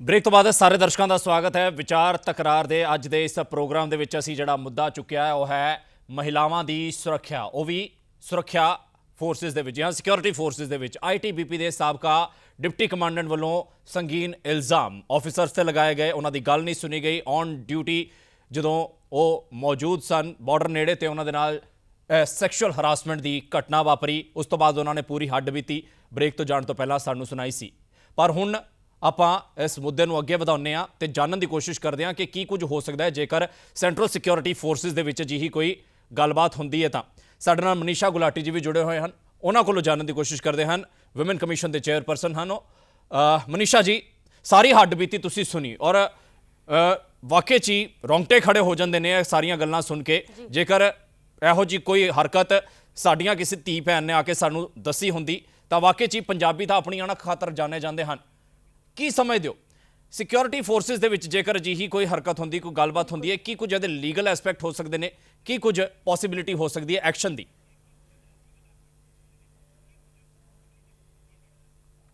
ਦੇਖੋ ਸਭ ਤੋਂ ਪਹਿਲਾਂ ਤੇ ਮੈਂ ਕਰੁਣਾ ਜੀ ਨੂੰ ਸੈਲੂਟ ਕਰਨੀ ਆ ਕਿ ਉਹਨਾਂ ਨੇ ਆਖਿਰ ਆਵਾਜ਼ ਚੁੱਕੀ ਔਰ IBPT ਜੈਖੋ ਜੀ ਬਟਾਲੀਅਨ ਵਿੱਚ ਇੰਨੀ ਹਾਇਰ ਅਥਾਰਟੀ ਸੈਂਟਰਲ ਗਵਰਨਮੈਂਟ ਜੈਖੋ ਜੀ ਬਟਾਲੀਅਨ ਵਿੱਚ ਇੱਦਾਂ ਦਾ ਮੁੱਦਾ ਉੱਠਿਆ ਹੈ ਇੱਦਾਂ ਦਾ ਕਾਂਡ ਹੋਇਆ ਹੈ ਇੱਕ ਲੇਡੀ ਨਾਲ ਮੈਨੂੰ ਉਹਨਾਂ ਦੀ ਉਹ ਗੱਲ ਬੜੀ ਵਾਜਿਬ ਲੱਗੀ ਮੈਂ ਪੂਰਾ ਆਪਣਾ ਸਮਰਥਨ ਦਿੰਦੀ ਆ ਕਿ ਜਦੋਂ ਔਨ ਡਿਊਟੀ ਉਹਨਾਂ ਨਾਲ ਸੈਕਸੁਅਲ ਹਰਾਸਮੈਂਟ ਵਾਕਿਆ ਹੋਇਆ ਇੱਕ ਆਫੀਸਰ ਨੂੰ ਇੱਕ ਜਿਹਨੇ ਵੀ ਇਹ ਹਰਕਤ ਕੀਤੀ ਹੈ ਉਹਨਾਂ ਨੂੰ ਇੱਕ ਆਫੀਸਰ ਨਜ਼ਰ ਨਹੀਂ ਆਈ ਉਹਨੂੰ ਇੱਕ ਔਰਤ ਨਜ਼ਰ ਆਈ ਇਹ ਬਹੁਤ ਵੱਡੀ ਗੱਲ ਹੈ ਕਿ ਇੱਕ ਲੇਡੀ ਅੱਗੇ ਆ ਕੇ ਆਵਾਜ਼ ਚੁੱਕ ਰਹੀ ਹੈ ਤੇ ਬਹੁਤ ਹੀ ਸੈਲੂਟ ਹੈ ਉਹਨਾਂ ਦੇ ਜਜ਼ਬੇ ਨੂੰ ਕਿ ਇਹ ਉਹਨਾਂ ਨੇ ਸਾਰੀ ਕੁੜੀਆਂ ਲਈ ਸਮਾਜ ਲਈ ਇੱਕ ਲੈਸਨ ਸਾਬਿਤ ਕੀਤਾ ਹੈ ਕਿ ਆਵਾਜ਼ ਚੁੱਕੀ ਹੈ ਔਰ ਮੇਰਾ ਪੂਰਾ ਸਮਰਥਨ ਹੈ। ਉਹ ਪੰਜਾਬ ਦੀ ਬੇਟੀ ਹੈ, ਮੈਂ ਉਹਦੇ ਨਾਲ ਪੂਰੀ ਖੜੀ ਹੋਵਾਂਗੀ। ਸੈਂਟਰਲ ਗਵਰਨਮੈਂਟ ਨੂੰ ਇਹਦਾ ਜਵਾਬ ਮੰਗਿਆ ਜਾਏਗਾ।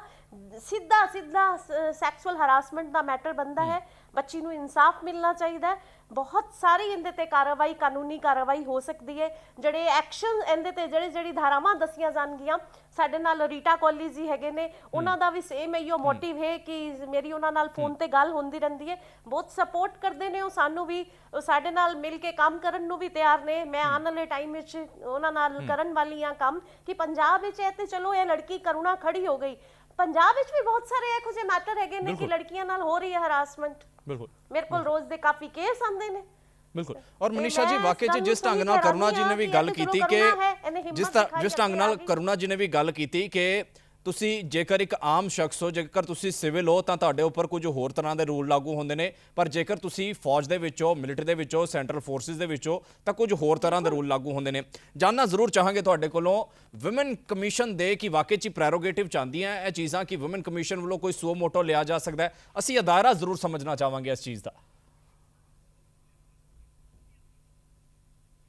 ਬਿਲਕੁਲ ਲਿਆ ਜਾ ਸਕਦਾ ਹੈ। ਦੇਖੋ ਸਾਡੀ ਪੰਜਾਬ ਦੀ ਬੇਟੀ ਹੈ, ਜੇ ਸੈਂਟਰਲ ਗਵਰਨਮੈਂਟ ਦੇ ਨਾਲ ਐਸੋਸੀਏਟਿਡ ਹੈ, ਜੇ ਇਹਦੇ ਨਾਲ ਹਰਾਸਮੈਂਟ ਹੋਈ ਹੈ, ਬਿਲਕੁਲ ਆਪਾਂ ਸੂ ਮੋਟੋ ਲੈ ਸਕਦੇ ਆ। ਆਪਾਂ ਰੀਟਾ ਕੋਹਲੀ ਜੀ ਕੋ ਇਹ ਗਾਈਡੈਂਸ ਵੀ ਲਾਂਗੇ, ਕਾਨੂੰਨੀ ਰਾਏ ਲਾਂਗੇ ਇਹਨਾਂ ਦੀ ਕਿ ਕੀ ਆਪਾਂ ਐਕਸ਼ਨ ਫਰਦਰ ਲੈ ਸਕਦੇ ਆ। ਜੋ ਵੀ ਆਫੀਸਰ ਹੈ, ਬਟਾਲੀਅਨ ਤੋਂ ਜਵਾਬ ਮੰਗਿਆ ਜਾਏਗਾ, ਸੈਂਟਰਲ ਗਵਰਨਮੈਂਟ ਤੋਂ ਜਵਾਬ ਮੰਗਿਆ ਜਾਏਗਾ। ਇਹ ਤੇ ਅੱਜ ਖੜੀ ਹੋ ਗਈ ਹੈ ਇੱਕ ਬਟਾਲੀਅਨ ਨਾਲ। ਮੈਨੂੰ ਲੱਗਦਾ ਹੈ ਕਿ ਹਰ ਜਗ੍ਹਾ ਹੀ ਅੱਜ ਕੱਲ ਲੜਕੀਆਂ ਨਾਲ ਹਰਾਸਮੈਂਟ ਹੋ ਰਹੀ ਹੈ। ਜਿਹੜਾ ਔਰਤ ਦਾ ਵਜੂਦ ਹੈ, ਵੂਮਨ ਐਮਪਾਵਰਮੈਂਟ ਤੇ ਇੰਨੀ ਵੱਡੀ ਵੱਡੀ ਗੱਲਾਂ ਕੀਤੀਆਂ ਜਾਂਦੀਆਂ ਨੇ, ਪਰ ਗਰਾਊਂਡ ਲੈਵਲ ਤੇ ਜਿਹੜਾ ਔਰਤ ਦਾ ਵਜੂਦ ਹੈ ਅੱਜ ਵੀ ਉਹ ਸਫਰ ਕਰ ਰਿਹਾ ਹੈ। ਬੜਾ ਜ਼ਰੂਰੀ ਹੋ ਜਾਂਦਾ ਇਸ ਚੀਜ਼ ਨੂੰ, ਬੜਾ ਆਣਾ ਚਾਹੀਦਾ। ਇਹ ਐਗਜ਼ਾਮਪਲ ਸੈੱਟ ਹੋਈ ਹੈ ਸਾਡੇ ਸਮਾਜ ਲਈ ਔਰ ਮੈਗਨੀਫਾਈਡ ਕਰਕੇ ਬੜੀ ਕੋਕ ਕਰਨ ਦੀ ਜ਼ਰੂਰਤ ਹੈ ਇਸ ਚੀਜ਼ ਜਿਹੀਆਂ ਚੀਜ਼ਾਂ ਨੂੰ, ਕਿਉਂਕਿ ਬੜੀ ਘੱਟ ਵਾਰ ਅਸੀਂ ਵੇਖਦੇ ਹਾਂ ਜਦ ਕਰੁਣਾਜੀਤ ਜੀ ਹਾਂ ਮਹਿਲਾਵਾਂ ਅੱਗੇ ਆ ਪਾਉਂਦੀਆਂ ਨੇ। ਜਿਸ ਢੰਗ ਨਾਲ ਉਹਨਾਂ ਨੇ ਕਿਹਾ ਕਿ ਕਈ ਔਰਤਾਂ ਦੀ ਮਜਬੂਰੀ ਵੀ ਹੋ ਸਕਦੀ ਹੈ, ਕਈ ਜੌਬ ਕਰਕੇ ਜਾਂ ਫਿਰ ਕਈ ਹੋਰ ਫੈਕਟਰਸ ਕਰਕੇ ਅੱਗੇ ਨਹੀਂ ਆ ਪਾਉਂਦੀਆਂ, ਪਰ ਅੱਜ ਜੇਕਰ ਇੱਕ ਮਹਿਲਾ ਅੱਗੇ ਆਈ ਹੈ ਤਾਂ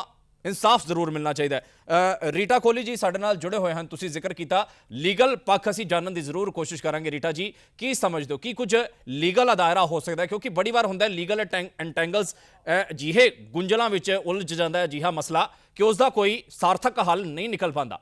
ਮਸਲਾ ਤੁਸੀਂ ਸੁਣਿਆ, ਹੱਡ ਬੀਤੀ ਤੁਸੀਂ ਸੁਣੀ, ਤੁਹਾਡੀ ਰਾਏ ਜ਼ਰੂਰ ਜਾਣਨਾ ਚਾਹਾਂਗੇ। ਇਹ ਐਸਾ ਮਸਲਾ ਨਹੀਂ ਹੈ ਕਿ ਜਿਹਦਾ ਕੋਈ ਹੱਲ ਨਾ ਲੱਭਿਆ ਜਾਵੇ। ਸਭ ਤੋਂ ਪਹਿਲੇ ਤੇ ਮੈਂ ਇਹ ਕਹਾਂਗੀ, ਇਹ ਹੌਸਲੇ ਵਾਲੀ ਗੱਲ ਹੈ। ਦੂਸਰਾ, ਮੈਂ ਲੀਗਲ ਐਸਪੈਕਟ ਤੋਂ ਆਉਣ ਤੋਂ ਪਹਿਲੇ ਮੈਂ ਇੱਕ ਮੁੱਦੇ ਹੋਰ ਕਰਾਂਗੀ ਜਿਹੜੇ ਕੇਸ ਤੇ ਬਹੁਤ ਜ਼ਿਆਦਾ ਸੰਗੀਨ ਬਣਦੇ ਹਨ। ਪਹਿਲਾ ਤਾਂ ਸਾਡੀ ਜਿਹੜੀ ਕਰੁਣਾ ਜੀ ਨੇ ਆਪਣੀ ਗੱਲ ਕੀਤੀ ਹੈ ਆਈਟੀਬੀਪੀ ਦੇ ਵਿੱਚ ਜਾਂ ਪੈਰਾਮਿਲਟਰੀ, ਅਸੀਂ ਓਵਰਆਲ ਗੱਲ ਕਰੀਏ ਮਿਲਟਰੀ ਜਾਂ ਪੈਰਾਮਿਲਟਰੀ ਦੇ ਵਿੱਚ ਵਿਮਨ ਦੀ ਗੱਲ, ਜਿਵੇਂ ਤੁਸੀਂ ਰਿਪੀਟ ਵੀ ਕੀਤਾ ਕਿ ਉਹਨਾਂ ਨੇ ਕਿਹਾ ਹੈ ਕਿ ਔਰਤਾਂ ਦੀ ਭਰਤੀ ਐਜ਼ ਐਂਟਰਟੇਨਮੈਂਟ ਹੁੰਦੀ ਹੈ। ਮੈਨੂੰ ਲੱਗਦਾ it's a direct attack on our national policy. So ਜੇ ਸਾਡੀ ਇੰਨੀ ਵੱਡੀ ਨੈਸ਼ਨਲ ਪਾਲਿਸੀ ਤੇ ਜਿਸ ਤੇ ਅਸੀਂ ਫਖਰ ਕਰਦੇ ਸੀ ਕਿ ਸਾਡੇ ਕੰਟਰੀ ਦੇ ਵਿੱਚ ਇਕੁਐਲਿਟੀ ਤੇ ਲੇਡੀਜ਼ ਨੂੰ ਹਰ ਫੋਰਸ ਤੇ ਇਕੁਅਲ ਰਾਈਟਸ ਦਿੱਤੇ ਜਾ ਰਹੇ ਹਨ, ਸੋ ਆਈ ਥਿੰਕ ਕੀ ਇਹ ਮੁੱਦਾ ਉਹਨੂੰ ਕੁਐਸਚਨੇਬਲ ਬਣਾਉਂਦਾ ਹੈ? ਮੈਂ ਕਹਾਂਗੀ ਸ਼ਾਇਦ ਨਹੀਂ। ਮੁੱਦੇ ਆਂਦੇ हैं ਉਹਨਾਂ ਤੇ ਜੇ ਐਕਸ਼ਨ ਲਿੱਤਾ ਜਾਵੇ, ਇੱਕ ਇੱਕ ਮੁੱਦਾ ਬਹੁਤ ਅੱਛਾ ਸਬਕ ਹਜ਼ਾਰ ਉਹਨਾਂ ਵਾਸਤੇ ਦਿੰਦਾ ਹੈ ਕਿ ਕੋਈ ਐਸਾ ਰਿਪੀਟ ਕਰਨ ਦਾ ਸੋਚੇ ਨਾ। ਸੋ ਦੂਸਰੀ ਗੱਲ ਇਹ ਕਿ ਜੋ ਤੁਸੀਂ ਵੀ ਹੁਣੇ ਕਿਹਾ ਕਿ ਮਿਲਟਰੀ ਪੈਰਾਮਿਲਟਰੀ ਰਾਦਰ ਆਲ ਡਿਸਪਲਿਨ ਫੋਰਸਸ ਦੇ ਵਿੱਚ ਉਹੀ ਮੁੱਦਾ, ਉਹੀ ਕੰਡਕਟ ਇੱਕ ਨਾਰਮਲ ਪਰਸਨ ਦਾ ਸੋਸਾਇਟੀ ਦੇ ਵਿੱਚ, ਤੇ ਜੇ ਕੋਈ ਯੂਨੀਫਾਰਮਡ ਫੋਰਸ ਤੋਂ ਆਂਦਾ ਹੈ ਉਸ ਤੋਂ ਐਕਸਪੈਕਟੇਸ਼ਨਸ ਆਫ ਦੀ ਸੋਸਾਇਟੀ ਬਹੁਤ ਜ਼ਿਆਦਾ ਹਾਇਰ ਹੁੰਦੀਆਂ ਹੈ। ਇਸ ਕਰਕੇ ਜੇ ਅਸੀਂ ਆਪਣਾ ਪੀਨਲ ਕੋਡ ਵੀ ਦੇਖੀਏ, ਆਈਪੀਸੀ ਦੇਖੀਏ, ਤੇ ਉਹਦੇ ਵਿੱਚ ਜੇ ਕੋਈ ਯੂਨੀਫਾਰਮ ਬੰਦਾ ਕੋਈ ਆਫੈਂਸ ਕਰਦਾ ਹੈ ਤੇ ਉਹਦੇ ਤੇ ਆਫੈਂਸ ਉਹ ਜ਼ਿਆਦਾ ਸੀਰੀਅਸ ਬਣ ਜਾਂਦਾ ਹੈ। ਸੋ ਇਸ ਕਰਕੇ ਮੈਂ ਕਹਾਂਗੀ ਕਿ ਜੋ ਵੀ ਐਕਸ਼ਨ ਹੈ ਉਹ ਸਰਟਨਲੀ ਜ਼ਿਆਦਾ ਸੀਰੀਅਸ ਹੋ ਜਾਏਗਾ ਜਦੋਂ ਕਿ ਉਹ ਯੂਨੀਫਾਰਮਡ ਫੋਰਸ ਤੋਂ ਆਏਗਾ। ਤੀਸਰੀ ਗੱਲ ਆਂਦੀ ਹੈ ਜੈਂਡਰ ਸੈਂਸਿਟਿਵਿਟੀ ਦੀ। ਅਸੀਂ ਤਾਂ ਬਹੁਤ ਵੱਡੇ ਵੱਡੇ ਲਾਅ ਤੇ ਫੋਰਮਸ ਤੇ ਗੱਲ ਕਰਦੇ ਹਾਂ ਕਿ ਅਸੀਂ ਜੈਂਡਰ ਨਿਊਟਰਲ ਲਾਜ਼ ਬਣਾ ਰਹੇ ਹਾਂ, ਪਰ ਮੈਨੂੰ ਲੱਗਦਾ ਅੱਜ ਇਹਨਾਂ ਦੀ ਗੱਲ ਦੇ ਵਿੱਚ ਬਹੁਤ ਵਜ਼ਨ ਹੈ ਕਿ ਮੈਨੂੰ ਲੱਗਦਾ ਸ਼ਾਇਦ ਬਿਫੋਰ ਜੈਂਡਰ ਨਿਊਟਰੈਲਿਟੀ ਸਾਨੂੰ ਜੈਂਡਰ ਸੈਂਸਿਟਿਵਿਟੀ ਦੀ ਸ਼ਾਇਦ ਬਹੁਤ ਜ਼ਿਆਦਾ ਜ਼ਰੂਰਤ ਹੈ, ਪਾਰਟਿਕੂਲਰਲੀ ਇਹ ਪੈਰਾਮਿਲਟਰੀ ਫੋਰਸਸ ਦੇ ਵਿੱਚ, ਜਿੱਥੇ ਕਿ ਤੁਸੀਂ ਕੁੜੀਆਂ ਨੂੰ ਵੀ ਐਕਸਪੈਕਟ ਅਸੀਂ ਜ਼ਰੂਰ ਕਰਦੇ ਹਾਂ ਕਿ ਉਹ ਵੀ ਬਾਰਡਰ ਤੇ ਜਾਣ, ਇਕੁਅਲ ਕੰਮ ਕਰਨ, ਇਕੁਅਲ ਰਿਸਪੌਂਸਿਬਿਲਿਟੀ ਚੁੱਕਣ, but yes we have to honour and respect ਇੱਕ women ਦੀ responsibilities in society, her biological needs and requirements, ਉਹਦੇ ਵਾਸਤੇ ਮੇਰਾ ਪਾਰਟਿਕੂਲਰਲੀ ਕਹਿਣਾ ਹੈ ਅਬਾਊਟ ਜੈਂਡਰ ਸੈਂਸਿਟਿਵਿਟੀ। ਜਿੱਥੇ ਤੱਕ ਲਾਅ ਦੀ ਗੱਲ ਕੀਤੀ ਜਾਏ ਤਾਂ ਅਸੀਂ ਸਾਰੇ ਜਗ੍ਹਾ ਤੇ ਗੱਲ ਕਰਦੇ ਹਾਂ prevention of sexual harassment at work places. ਇਹ ਤਾਂ ਸਰਕਾਰ ਨੇ ਪਾਰਟਿਕੂਲਰਲੀ ਸਾਰੀ ਵਰਕ ਪਲੇਸਿਸ ਵਾਸਤੇ ਬਣਾਇਆ ਹੈ। ਇਹਨਾਂ ਨੇ ਆਪ ਵੀ ਕਿਹਾ ਕਿ ਇਹ ਮੈਂਬਰ ਰਹੇ ਆ ਸੈਕਸ਼ੂਅਲ ਹੈਰੈਸਮੈਂਟ ਕਮੇਟੀਜ਼ ਦੇ। ਮੈਂ ਆਪ ਬਹੁਤ ਜਗ੍ਹਾ ਤੇ ਮੈਂਬਰ ਹਾਂ ਤੇ ਜਿੱਥੇ ਅਸੀਂ ਦੇਖਦੇ ਹਾਂ ਕਿ ਅੱਜ ਕੱਲ ਛੋਟੀ ਤੋਂ ਛੋਟੀ ਗੱਲ ਵੀ ਈਵਨ ਬੱਚੇ ਇੰਸਟੀਟਿਊਟਸ ਦੇ ਵਿੱਚ ਵੀ ਅੱਗੇ ਲੈ ਕੇ ਆਉਂਦੇ ਆ, leave aside working woman. So I think ਉਹਦੇ ਵਿੱਚ ਵੀ ਜੋ ਮੈਨੂੰ ਸਭ ਤੋਂ ਜ਼ਿਆਦਾ ਸ਼ੌਕਿੰਗ ਹੈ ਉਹ ਹੈ the manner in which our forces are working। ਜੇ ਇਹਨਾਂ ਨੇ ਕੰਪਲੇਂਟ ਕੀਤੀ ਸੀ ਤਾਂ ਆਈ ਥਿੰਕ ਸਭ ਤੋਂ ਪਹਿਲਾਂ ITBP ਦੀ ਇੰਟਰਨਲ ਕੰਪਲੇਂਟ ਕਮੇਟੀ, ਜਿਹਦੇ ਵਿੱਚ ਕਿ ਇਹ ਨਹੀਂ ਹੁੰਦਾ ਕਿ ਸਿਰਫ ITBP ਦੇ ਮੈਂਬਰ ਹੋਣਗੇ, ਇੰਡੀਪੈਂਡੈਂਟ ਮੈਂਬਰਸ ਤੁਸੀਂ ਐਸੋਸੀਏਟ ਕਰਦੇ ਹੋ, ਤੁਸੀਂ ਲਾਇਰਸ ਲੈਂਦੇ ਹੋ, ਤੁਸੀਂ NGOs ਦੇ ਮੈਂਬਰਸ ਲੈਂਦੇ ਹੋ, ਜਿਹਦੇ ਕਰਕੇ ਉਹ ਨਿਊਟਰੈਲਿਟੀ ਆਂਦੀ ਹੈ ਕਿ it is not force fighting against one victim or the accused। so I think ਬਹੁਤ ਕੁਝ ਉਹਦੇ ਵਿੱਚ ਵੀ ਹੁੰਦਾ ਹੈ। IPC of course ਇਹਨੂੰ offense ਬਣਾਉਂਦੀ ਹੈ ਤੇ ਹੁਣ now that she is out of force ਇਹ ਇੰਨੀ strongly ਜੇ ਬੋਲ ਰਹੇ ਹੈ ਤੇ ਮੈਨੂੰ ਨਹੀਂ ਲੱਗਦਾ ਕਿ ਇਸ ਮੁੱਦੇ ਨੂੰ taking it to the culmination ਕੋਈ ਵੀ difficulty ਆਏਗੀ। ਇਹ logical end ਤੇ ਜ਼ਰੂਰ ਪਹੁੰਚਣਾ ਵੀ ਚਾਹੀਦਾ ਹੈ। and I think I would have been more happier ਜੇ ਇੱਥੇ ITBP ਦਾ ਵੀ ਇੱਕ ਬੁਲਾਰਾ ਇੱਥੇ ਹੁੰਦਾ। ਜੇ ITBP ਨੇ ਮਨਾ ਕੀਤਾ ਹੁੰਦਾ ਸ਼ਾਇਦ ਇੱਕ ਮੇਲ ਰਿਪਰੈਜ਼ੈਂਟੇਟਿਵ ਆਂਦਾ, ਬਿਕੋਜ਼ ਅਸੀਂ ਆਪਣੇ ਵੱਲੋਂ ਬਹੁਤ ਖਿਲਾਫ ਆਏ ਹੋ ਜੇ for women by women of women। ਉਹ ਫਾਈਟ ਫਿਰ ਅਦਰਵਾਈਜ਼ ਸੋਸਾਇਟੀ ਨੂੰ ਡਿਵਾਈਡ ਕਰਨ ਵਾਲੀ ਹੋ ਜਾਂਦੀ ਹੈ। ਮੈਨੂੰ ਲੱਗਦਾ ਸਾਨੂੰ ਟਾਈਮ ਆ ਗਿਆ, it should even men take responsibility ਕਿ ਯੈਸ ਜਦੋਂ ਨਿਰਭਇਆ ਕੇਸ ਹੋਇਆ ਸੀ ਤੁਹਾਨੂੰ ਯਾਦ ਹੋਏਗਾ ਸੜਕਾਂ ਤੇ ਦਿੱਲੀ 'ਚ ਜਿੰਨੀਆਂ ਲੜਕੀਆਂ ਸੀ ਉਸ ਤੋਂ ਕਿਤੇ ਜ਼ਿਆਦਾ ਆਦਮੀ ਤੇ ਲੜਕੇ ਆਏ ਸੀ। ਔਰ ਬਿਲਕੁਲ ਐਸੇ ਗੱਲ ਨੂੰ ਕੰਪਲੀਮੈਂਟ ਕਰਦੇ ਹੋਏ ਕਰੁਣਾ ਜੀ ਦਾ ਕਮੈਂਟ ਵਾਕਈ ਜੀ ਬੜਾ ਇੱਥੇ ਟੁਕਮਾ ਹੁੰਦਾ ਵਾ ਕਿ ਜਦੋਂ ਇੱਕ ਯੂਨੀਫਾਰਮ ਪਾ ਲਿੱਤੀ ਜਾਂਦੀ ਹੈ ਤਾਂ ਯੂਨੀਫਾਰਮ ਦੇ ਵਿੱਚ ਔਰਤ ਹੈ ਜਾਂ ਮਰਦ ਹੈ ਇਸ ਗੱਲ ਨੂੰ ਭੁੱਲ ਕੇ ਉਸ ਇੱਕ ਵਰਦੀ ਦੀ ਵੀ ਇੱਕ ਇੱਜ਼ਤ ਬੜੀ ਉੱਪਰ ਹੋ ਜਾਂਦੀ ਹੈ। ਔਰ ਵਾਕਈ ਜੀ ਕਈ ਵਾਰ ਮੀਡੀਆ ਦੇ ਵਿੱਚ ਅਸੀਂ ਹੋਰ ਵੀ ਕਈ ਤਰੀਕੇ ਦੀਆਂ ਗੱਲਾਂ ਕਰਦੇ ਹਾਂ, ਪਰ ਵਾਕਈ ਜੀ ਇਸ ਚੀਜ਼ ਨੂੰ ਅੱਜ ਉਜਾਗਰ ਕਰਨਾ ਔਰ ਲੋਕਾਂ ਦੇ ਸਾਹਮਣੇ ਰੱਖਣਾ, ਉਹ ਖਾਸ ਤੌਰ ਤੇ ਜਿਹੜੇ ਫੋਰਸਿਸ ਦੇ ਅੰਦਰ ਮੌਜੂਦ ਅਧਿਕਾਰੀ ਨੇ ਉਹਨਾਂ ਤੱਕ ਪਹੁੰਚਾਉਣਾ ਵੀ ਬੇहद ਜ਼ਰੂਰੀ ਹੈ। ਸਾਡੇ ਨਾਲ ਦਵਿੰਦਰ ਜੀ ਵੀ ਮੌਜੂਦ ਨੇ।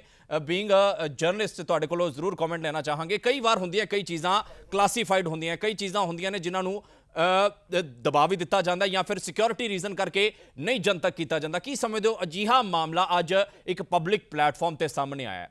ਅੱਜ ਇਹ ਸਾਰਾ ਦਾ ਸਾਰਾ ਮਸਲਾ ਪਬਲਿਕ ਪਲੇਟਫਾਰਮ ਤੇ ਓਪਨ ਹੈ ਔਰ ਸਾਰੀਆਂ ਗੱਲਾਂ ਖੁੱਲ ਕੇ ਹੱਡ ਬੀਤੀ ਕਰੁਣਾਜੀਤ ਜੀ ਨੇ ਸੁਣਾਈ ਹੈ। ਕੀ ਸਮਝਦੇ ਹੋ ਵਾਕਈ ਚ ਇਸ ਦਾ ਇੱਕ ਲਾਰਜਰ ਕੰਪੈਕਟ ਪੈ ਸਕਦਾ ਹੈ ਜੇਕਰ ਅਜਿਹੀਆਂ ਗੱਲਾਂ ਮੀਡੀਆ ਚ ਆਉਂਦੀਆਂ ਨੇ, ਕਿਉਂਕਿ ਇੱਕ ਇੰਸਪੀਰੇਸ਼ਨ ਸਾਬਤ ਹੋਵੇਗੀ ਹੋਰ ਵੀ ਕਈ ਮਹਿਲਾਵਾਂ ਦੇ ਲਈ ਜੋ ਕਿ ਸ਼ਾਇਦ ਹਾਲੇ ਕਿਸੇ ਡਰ ਤੋਂ ਕਿਸੇ ਪ੍ਰਭਾਵ ਦੀ ਵਜ੍ਹਾ ਤੋਂ ਬੈਠੀਆਂ ਹੋਣ ਚੁੱਪ ਕਰਕੇ। ਦਵਿੰਦਰ ਜੀ ਤੁਹਾਡਾ ਇੱਥੇ ਕਮੈਂਟ ਚਾਹਾਂਗੇ। ਸਭ ਤੋਂ ਪਹਿਲਾਂ ਮੈਂ ਵੀ ਕਰੁਣਾਜੀਤ ਨੂੰ ਸਲਾਮ ਕਰਦੀ ਹਾਂ ਜਿਹਨੇ ਇੰਨੀ ਦਲੇਰੀ ਦਿਖਾਈ ਹੈ ਤੇ ਮੈਂ ਇਹਦਾ ਸ਼ੁਕਰੀਆ ਵੀ ਅਦਾ ਕਰਦੀ ਹਾਂ ਕਿ ਇਹ ਅੱਗੇ ਆਏ ਨੇ ਤੇ ਇਹ ਮਸਲਾ ਮੀਡੀਆ 'ਚ ਲੱਗਣ ਯੋਗ ਹੋ ਗਿਆ। ਮੀਡੀਆ ਵਿੱਚ ਪ੍ਰਿੰਟ ਮੀਡੀਆ ਵਿੱਚ ਖਾਸ ਕਰਕੇ ਛਪਣ ਯੋਗ ਹੋ ਗਿਆ, ਕਿਉਂਕਿ ਤੁਸੀਂ ਖੁਦ ਵੀ ਆਪਾਂ ਜਿਹੜੇ ਪਲੇਟਫਾਰਮ ਤੇ ਬੈਠੇ ਹਾਂ ਸਾਡੇ ਕੋਲੇ ਕੋਈ ਸਬੂਤ ਹੋਵੇ ਜਾਂ ਵਿਕਟਮ ਖੁਦ ਬੋਲ ਰਿਹਾ ਹੋਵੇ ਤੇ ਅਸੀਂ ਤਾਂ ਹੀ ਉਹ ਲਾ ਸਕਦੇ ਹਾਂ, ਤਾਂ ਹੀ ਉਹ ਪੇਸ਼ ਕਰ ਸਕਦੇ ਹਾਂ ਕਿ ਸਾਡੇ ਕੋਲੇ ਸਬੂਤਾਂ ਸਣੇ। ਤੇ ਇਸ ਕਰਕੇ ਅਸੀਂ ਇਸ ਮੁਟਿਆਰ ਦੇ, ਇਹ ਸਾਡੀ ਬਹਾਦਰ ਮੁਟਿਆਰ ਦੇ ਸ਼ੁਕਰਗੁਜ਼ਾਰ ਹਾਂ। ਤੇ ਜਿੱਥੋਂ ਤੱਕ ਸਵਾਲ ਹੈ ਕਿ ਮੀਡੀਆ ਰਾਹੀਂ ਇਸ ਗੱਲ ਨੂੰ ਸਾਰੀ ਨੂੰ ਉਭਾਰਨ ਦਾ, ਤਾਂ ਮੇਰਾ ਖਿਆਲ ਅਦਾ ਸਾਰੇ ਹੀ ਥਾਵਾਂ ਤੇ ਔਰਤ ਦੀ, ਕੁੜੀਆਂ ਦੀ ਹੈਰੈਸਮੈਂਟ ਤਾਂ ਹੁੰਦੀ ਹੈ, ਦਿਸ ਔਰ ਦੈਟ ਵੇ, ਥੋੜੀ ਘੱਟ ਥੋੜੀ ਵੱਧ। ਪਰ ਕਿਉਂਕਿ ਬਾਕੀ ਅਦਾਰੇ 9 ਤੋਂ 5 ਹੋ ਸਕਦੇ ਨੇ ਜਾਂ ਉੱਥੇ ਵਰਕਿੰਗ ਕੰਡੀਸ਼ਨਸ ਹੋਰ ਤਰ੍ਹਾਂ ਦੀਆਂ ਨੇ, ਤੇ ਜਦੋਂ ਆਰਮੀ ਦੀ ਗੱਲ ਆਉਂਦੀ ਹੈ, ਫੌਜ ਦੀ ਗੱਲ ਆਉਂਦੀ ਹੈ, ਹਥਿਆਰਬੰਦ ਸੈਨਾਵਾਂ ਦੀ ਗੱਲ ਆਉਂਦੀ ਹੈ, ਬਾਰਡਰ ਤੇ ਤਾਇਨਾਤ ਸੈਨਾਵਾਂ ਦੀ ਗੱਲ ਆਉਂਦੀ ਹੈ, ਤੇ ਉੱਥੇ ਅਸੀਂ ਮੀਡੀਆ ਪਰਸਨ ਵਜੋਂ ਅਸੀਂ ਤਸਵੀਰਾਂ ਕੁੜੀਆਂ ਦੀਆਂ ਬੜੀ ਖੁਸ਼ੀ ਲਾ ਕੇ ਜਾਂਦੇ ਹਾਂ ਆਪਣੇ ਅਖਬਾਰ ਵਿੱਚ, ਪਰ ਬਿਹਾਈਂਡ ਦਾ ਸੀਨ ਜੋ ਕੁਝ ਪਿੱਛੇ ਹੋ ਰਿਹਾ ਉਹ ਬਹੁਤ ਦੁਖਦਾਈ ਹੈ। ਕਰੁਣਾਜੀਤ ਦੀ ਸਟੋਰੀ ਨਾਲ ਬਹੁਤ ਹਰਟ ਹੋਈ ਹਾਂ ਮੈਂ ਨਿੱਜੀ ਤੌਰ ਤੇ, ਪਰ ਇਹ ਗੱਲ ਵੱਡੀ ਹੈ ਕਿ ਇਹਨੇ ਸਾਹਮਣੇ ਲਿਆਂਦੀ ਹੈ ਗੱਲ, ਤਾਂ ਇਹ ਗੱਲ ਲੌਜੀਕਲ ਐਂਡ ਤੱਕ ਲਿਜਾਈ ਜਾਣੀ ਚਾਹੀਦੀ ਹੈ। ਤੇ ਇਹਦੇ ਵਿੱਚ ਜਿਹੜਾ ਮੈਂ ਕਹਿਣਾ ਚਾਹੁੰਦੀ ਹਾਂ ਕਿ ਜਿਹੜੀਆਂ ਸੈਨਾਵਾਂ ਨੇ ਉਹ ਬਹੁਤ ਡਿਸਿਪਲਿਨਡ ਇੱਕ ਅੰਗ ਮੰਨਿਆ ਜਾਂਦਾ ਹੈ ਸਾਡੇ ਮੁਲਕ ਦਾ, ਤੇ ਉਹਦੇ ਵਿੱਚ ਇਹ ਹਾਲਤ ਇੱਕ ਆਫੀਸਰ ਨਾਲ ਹੋਈ ਹੈ, ਇਹ ਵਾਕਿਆ ਇੱਕ ਆਫੀਸਰ ਨਾਲ ਹੋਇਆ ਹੈ, ਇਹ ਸ਼ਰਮਿੰਦਗੀ ਵਾਲੀ ਗੱਲ ਹੈ। ਤੇ ਮੈਨੂੰ ਲੱਗਦਾ ਨਹੀਂ ਹੈ ਇਹ ਸਾਨੂੰ ਸਾਰਿਆਂ ਨੂੰ ਅੱਗੇ ਲੈ ਕੇ ਜਾਣਾ ਪਏਗਾ, ਇਹ ਮਸਲਾ ਸਾਨੂੰ ਗ੍ਰਹਿ ਮੰਤਰਾਲੇ ਤੱਕ, ਕੇਂਦਰੀ ਗ੍ਰਹਿ ਮੰਤਰਾਲੇ ਤੱਕ ਪੁੱਜਦਾ ਕੀਤਾ ਜਾਵੇ ਇਹ ਮਸਲਾ। ਕੌਮੀ ਮਹਿਲਾ ਕਮਿਸ਼ਨ ਹੈ ਜਿਹੜਾ ਉਹ ਇਹਦਾ ਕੌਗਨੀਜ਼ੈਂਸ ਲਵੇ। ਬਿਲਕੁਲ, ਔਰ ਅਸੀਂ ਤੇ ਉਮੀਦ ਕਰਦੇ ਹਾਂ ਇਸ ਮਨੀਸ਼ਾ ਤੋਂ ਗੁਲਾਟੀ ਜੀ ਇਲਾਵਾ, ਇਸ ਦੇ ਵਿੱਚ ਕਿਉਂਕਿ ਸਾਡਾ ਇਹ ਮਸਲਾ ਸਾਥ ਇਕੱਲੀ ਜ਼ਰੂਰ ਦੇਣਗੇ ਔਰ ਕਰੁਣਾਜੀਤ ਕਰੁਣਾਜੀਤ ਜਾਂ ਜੀ ਦਾ ਸਾਥ ਇਕੱਲੀ ਜ਼ਰੂਰ ਮਦਰ ਦੇਣਗੇ। ਜਾਂ ਕਿਸੇ ਇਕੱਲੀ ਮੁਟਿਆਰ, ਬਿਲकुल ਬਿਲकुਲ, ਇਹ ਇਕੱਲਿਆਂ ਦੀ ਲੜਾਈ ਨਹੀਂ ਹੈ ਔਰ ਮਹਿਲਾਵਾਂ ਦੇ ਇਕੱਲੀ ਹੱਕ ਦੀ ਮੁਟਿਆਰ ਗੱਲ ਨਹੀਂ ਹੈ। ਹੈ। ਔਰ ਇਹ ਅੱਜ ਕੱਲ੍ਹ ਇਹ ਭਰਾਵਾਂ ਗੱਲਾਂ ਦਾ, ਵਾਕਈ 'ਚ ਭੈਣਾਂ ਦਾ, ਅੰਡਰ ਦ ਟੇਬਲ ਮਾਪਿਆਂ ਜਾਂ ਦਾ, ਫਾਈਲ ਦੇ ਪੁਰਸ਼ਾਂ ਵਿੱਚ ਦਾ ਵੀ ਲੁਕਾਉਣ ਮਸਲਾ ਵਾਲੀਆਂ ਆ। ਨਹੀਂ ਰਹਿ ਗਈਆਂ। ਬਿਲकुल ਕਰੁਣਾਜੀਤ ਕੌਰ ਜੀ ਕੋਲ ਇੱਕ ਵਾਰ ਮੁੜ ਤੋਂ ਮੈਂ ਜ਼ਰੂਰ ਜਾਣਾ ਚਾਹਾਂਗਾ। ਜੀ ਦਵਿੰਦਰ ਜੀ, ਤੁਸੀਂ ਆਪਣੀ ਗੱਲ ਪੂਰੀ ਕਰੋ ਪਹਿਲੇ। ਹਾਂ, ਮੈਂ ਇਹ ਕਹਿਣਾ ਚਾਹੁੰਦੀ ਹਾਂ ਕਿ ਇਹ ਮਸਲਾ ਇਕੱਲਿਆਂ ਕਰੁਣਾਜੀਤ ਦਾ ਜਾਂ ਸਿਰਫ ਔਰਤਾਂ ਤੇ ਮੁਟਿਆਰਾਂ ਦਾ ਨਹੀਂ ਹੈ, ਕੁੜੀਆਂ ਦਾ ਨਹੀਂ ਹੈ, ਬੱਚੀਆਂ ਦਾ ਨਹੀਂ ਹੈ। ਇਹ ਮਸਲਾ ਪੂਰੇ ਸਮਾਜ ਦਾ ਆ। ਜੇ ਸਮਾਜ ਨੇ ਸਿਹਤਮੰਦ ਸਮਾਜ ਬਣਨਾ ਤੇ ਕੌਣ ਬਰਦਾਸ਼ਤ ਕਰੇਗਾ ਕਿ ਸਾਡੀ ਧੀ, ਭੈਣ, ਮਾਂ ਜਾਂ ਕਿਸੇ ਨਾਲ ਵੀ ਇਸ ਤਰ੍ਹਾਂ ਦੀ ਘਟਨਾ ਘਟੇ। ਤੇ ਇਸ ਕਰਕੇ ਇਹ ਸਾਡੀ ਸਭ ਦੀ ਜ਼ਿੰਮੇਵਾਰੀ ਬਣਦੀ ਹੈ।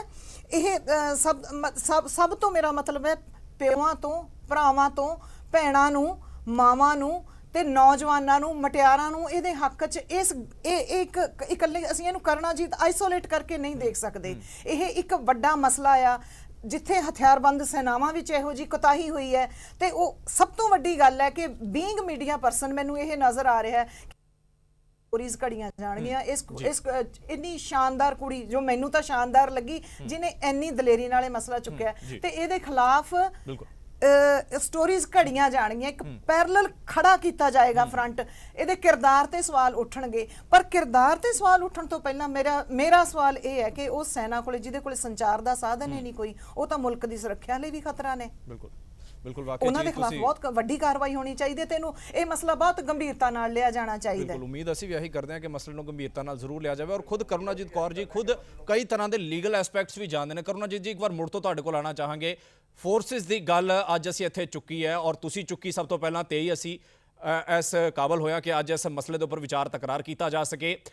ਇੱਕ ਸੰਦੇਸ਼ ਵੀ ਜਾਂਦਾ ਵਾ ਕਿ ਫੋਰਸਿਸ ਵੀ ਜੋ ਹੈ ਇੱਕ ਟੱਚ ਮੀ ਨਾਟ ਐਂਟੀਟੀ ਨਹੀਂ ਹੈ। ਉਹਨਾਂ ਨੂੰ ਵੀ ਕੁਐਸਚਨ ਕੀਤਾ ਜਾ ਸਕਦਾ। ਜੇਕਰ ਕੁਝ ਗਲਤ ਹੁੰਦਾ ਤਾਂ ਇਟਸ ਨਾਟ ਹੋਲੀਅਰ ਦੈਨ ਦਾਊ ਕਿ ਉਹਨਾਂ ਨੂੰ ਸਵਾਲ ਨਹੀਂ ਕੀਤਾ ਜਾ ਸਕਦਾ। ਔਰ ਤੁਸੀਂ ਖੁਦ ਜਿਸ ਢੰਗ ਨਾਲ ਦੱਸਿਆ ਕਿ ਤੁਸੀਂ ਖੁਦ ਲੀਗਲ ਐਸਪੈਕਟ ਦੇ ਨਾਲ ਬੜੀ ਚੰਗੇ ਤਰੀਕੇ ਦੇ ਨਾਲ ਜਾਣਦੇ ਹੋ, ਇਨਸ ਐਂਡ ਆਊਟਸ ਤੁਹਾਨੂੰ ਜ਼ਿਆਦਾ ਪਤਾ ਹੈ ਕਿ ਵਾਕਈ 'ਚ ਤੁਸੀਂ ਪੂਰੀ ਤਰ੍ਹਾਂ ਹੁਣ ਸਮਝ ਸਕਦੇ ਹੋ ਇਸ ਗੱਲ ਨੂੰ ਕਿ ਤੁਸੀਂ ਹੁਣ ਰਿਜ਼ਾਈਨ ਦੇ ਦਿੱਤਾ ਹੈ ਤੇ ਹੁਣ ਤੁਹਾਡੇ ਕੋਲੋਂ ਕੀ ਕੁਝ ਸਮਝਦੇ ਹੋ, ਤੁਹਾਡੇ ਕੋਲੋਂ ਸਵਾਲ ਹੋ ਸਕਦੇ ਨੇ ਕਿ ਉਹਨਾਂ ਸਵਾਲਾਂ ਨੂੰ ਲੈ ਕੇ ਤੁਸੀਂ ਪ੍ਰਿਪੇਅਰ ਹੋ। ਕਿਸ ਢੰਗ ਦੀਆਂ ਗੱਲਾਂ ਇਸ ਮੁਤਲਕ ਇਸ ਵਕਤ ਤੁਹਾਡੇ ਦਿਲੋਂ ਦਿਮਾਗ ਦੇ ਵਿੱਚ ਆਉਂਦੀਆਂ, ਤੁਹਾਡਾ ਜ਼ਰੂਰ ਇਸ ਦੇ ਉੱਪਰ ਅਸੀਂ ਇੱਕ ਕਮੈਂਟ ਚਾਹਾਂਗੇ।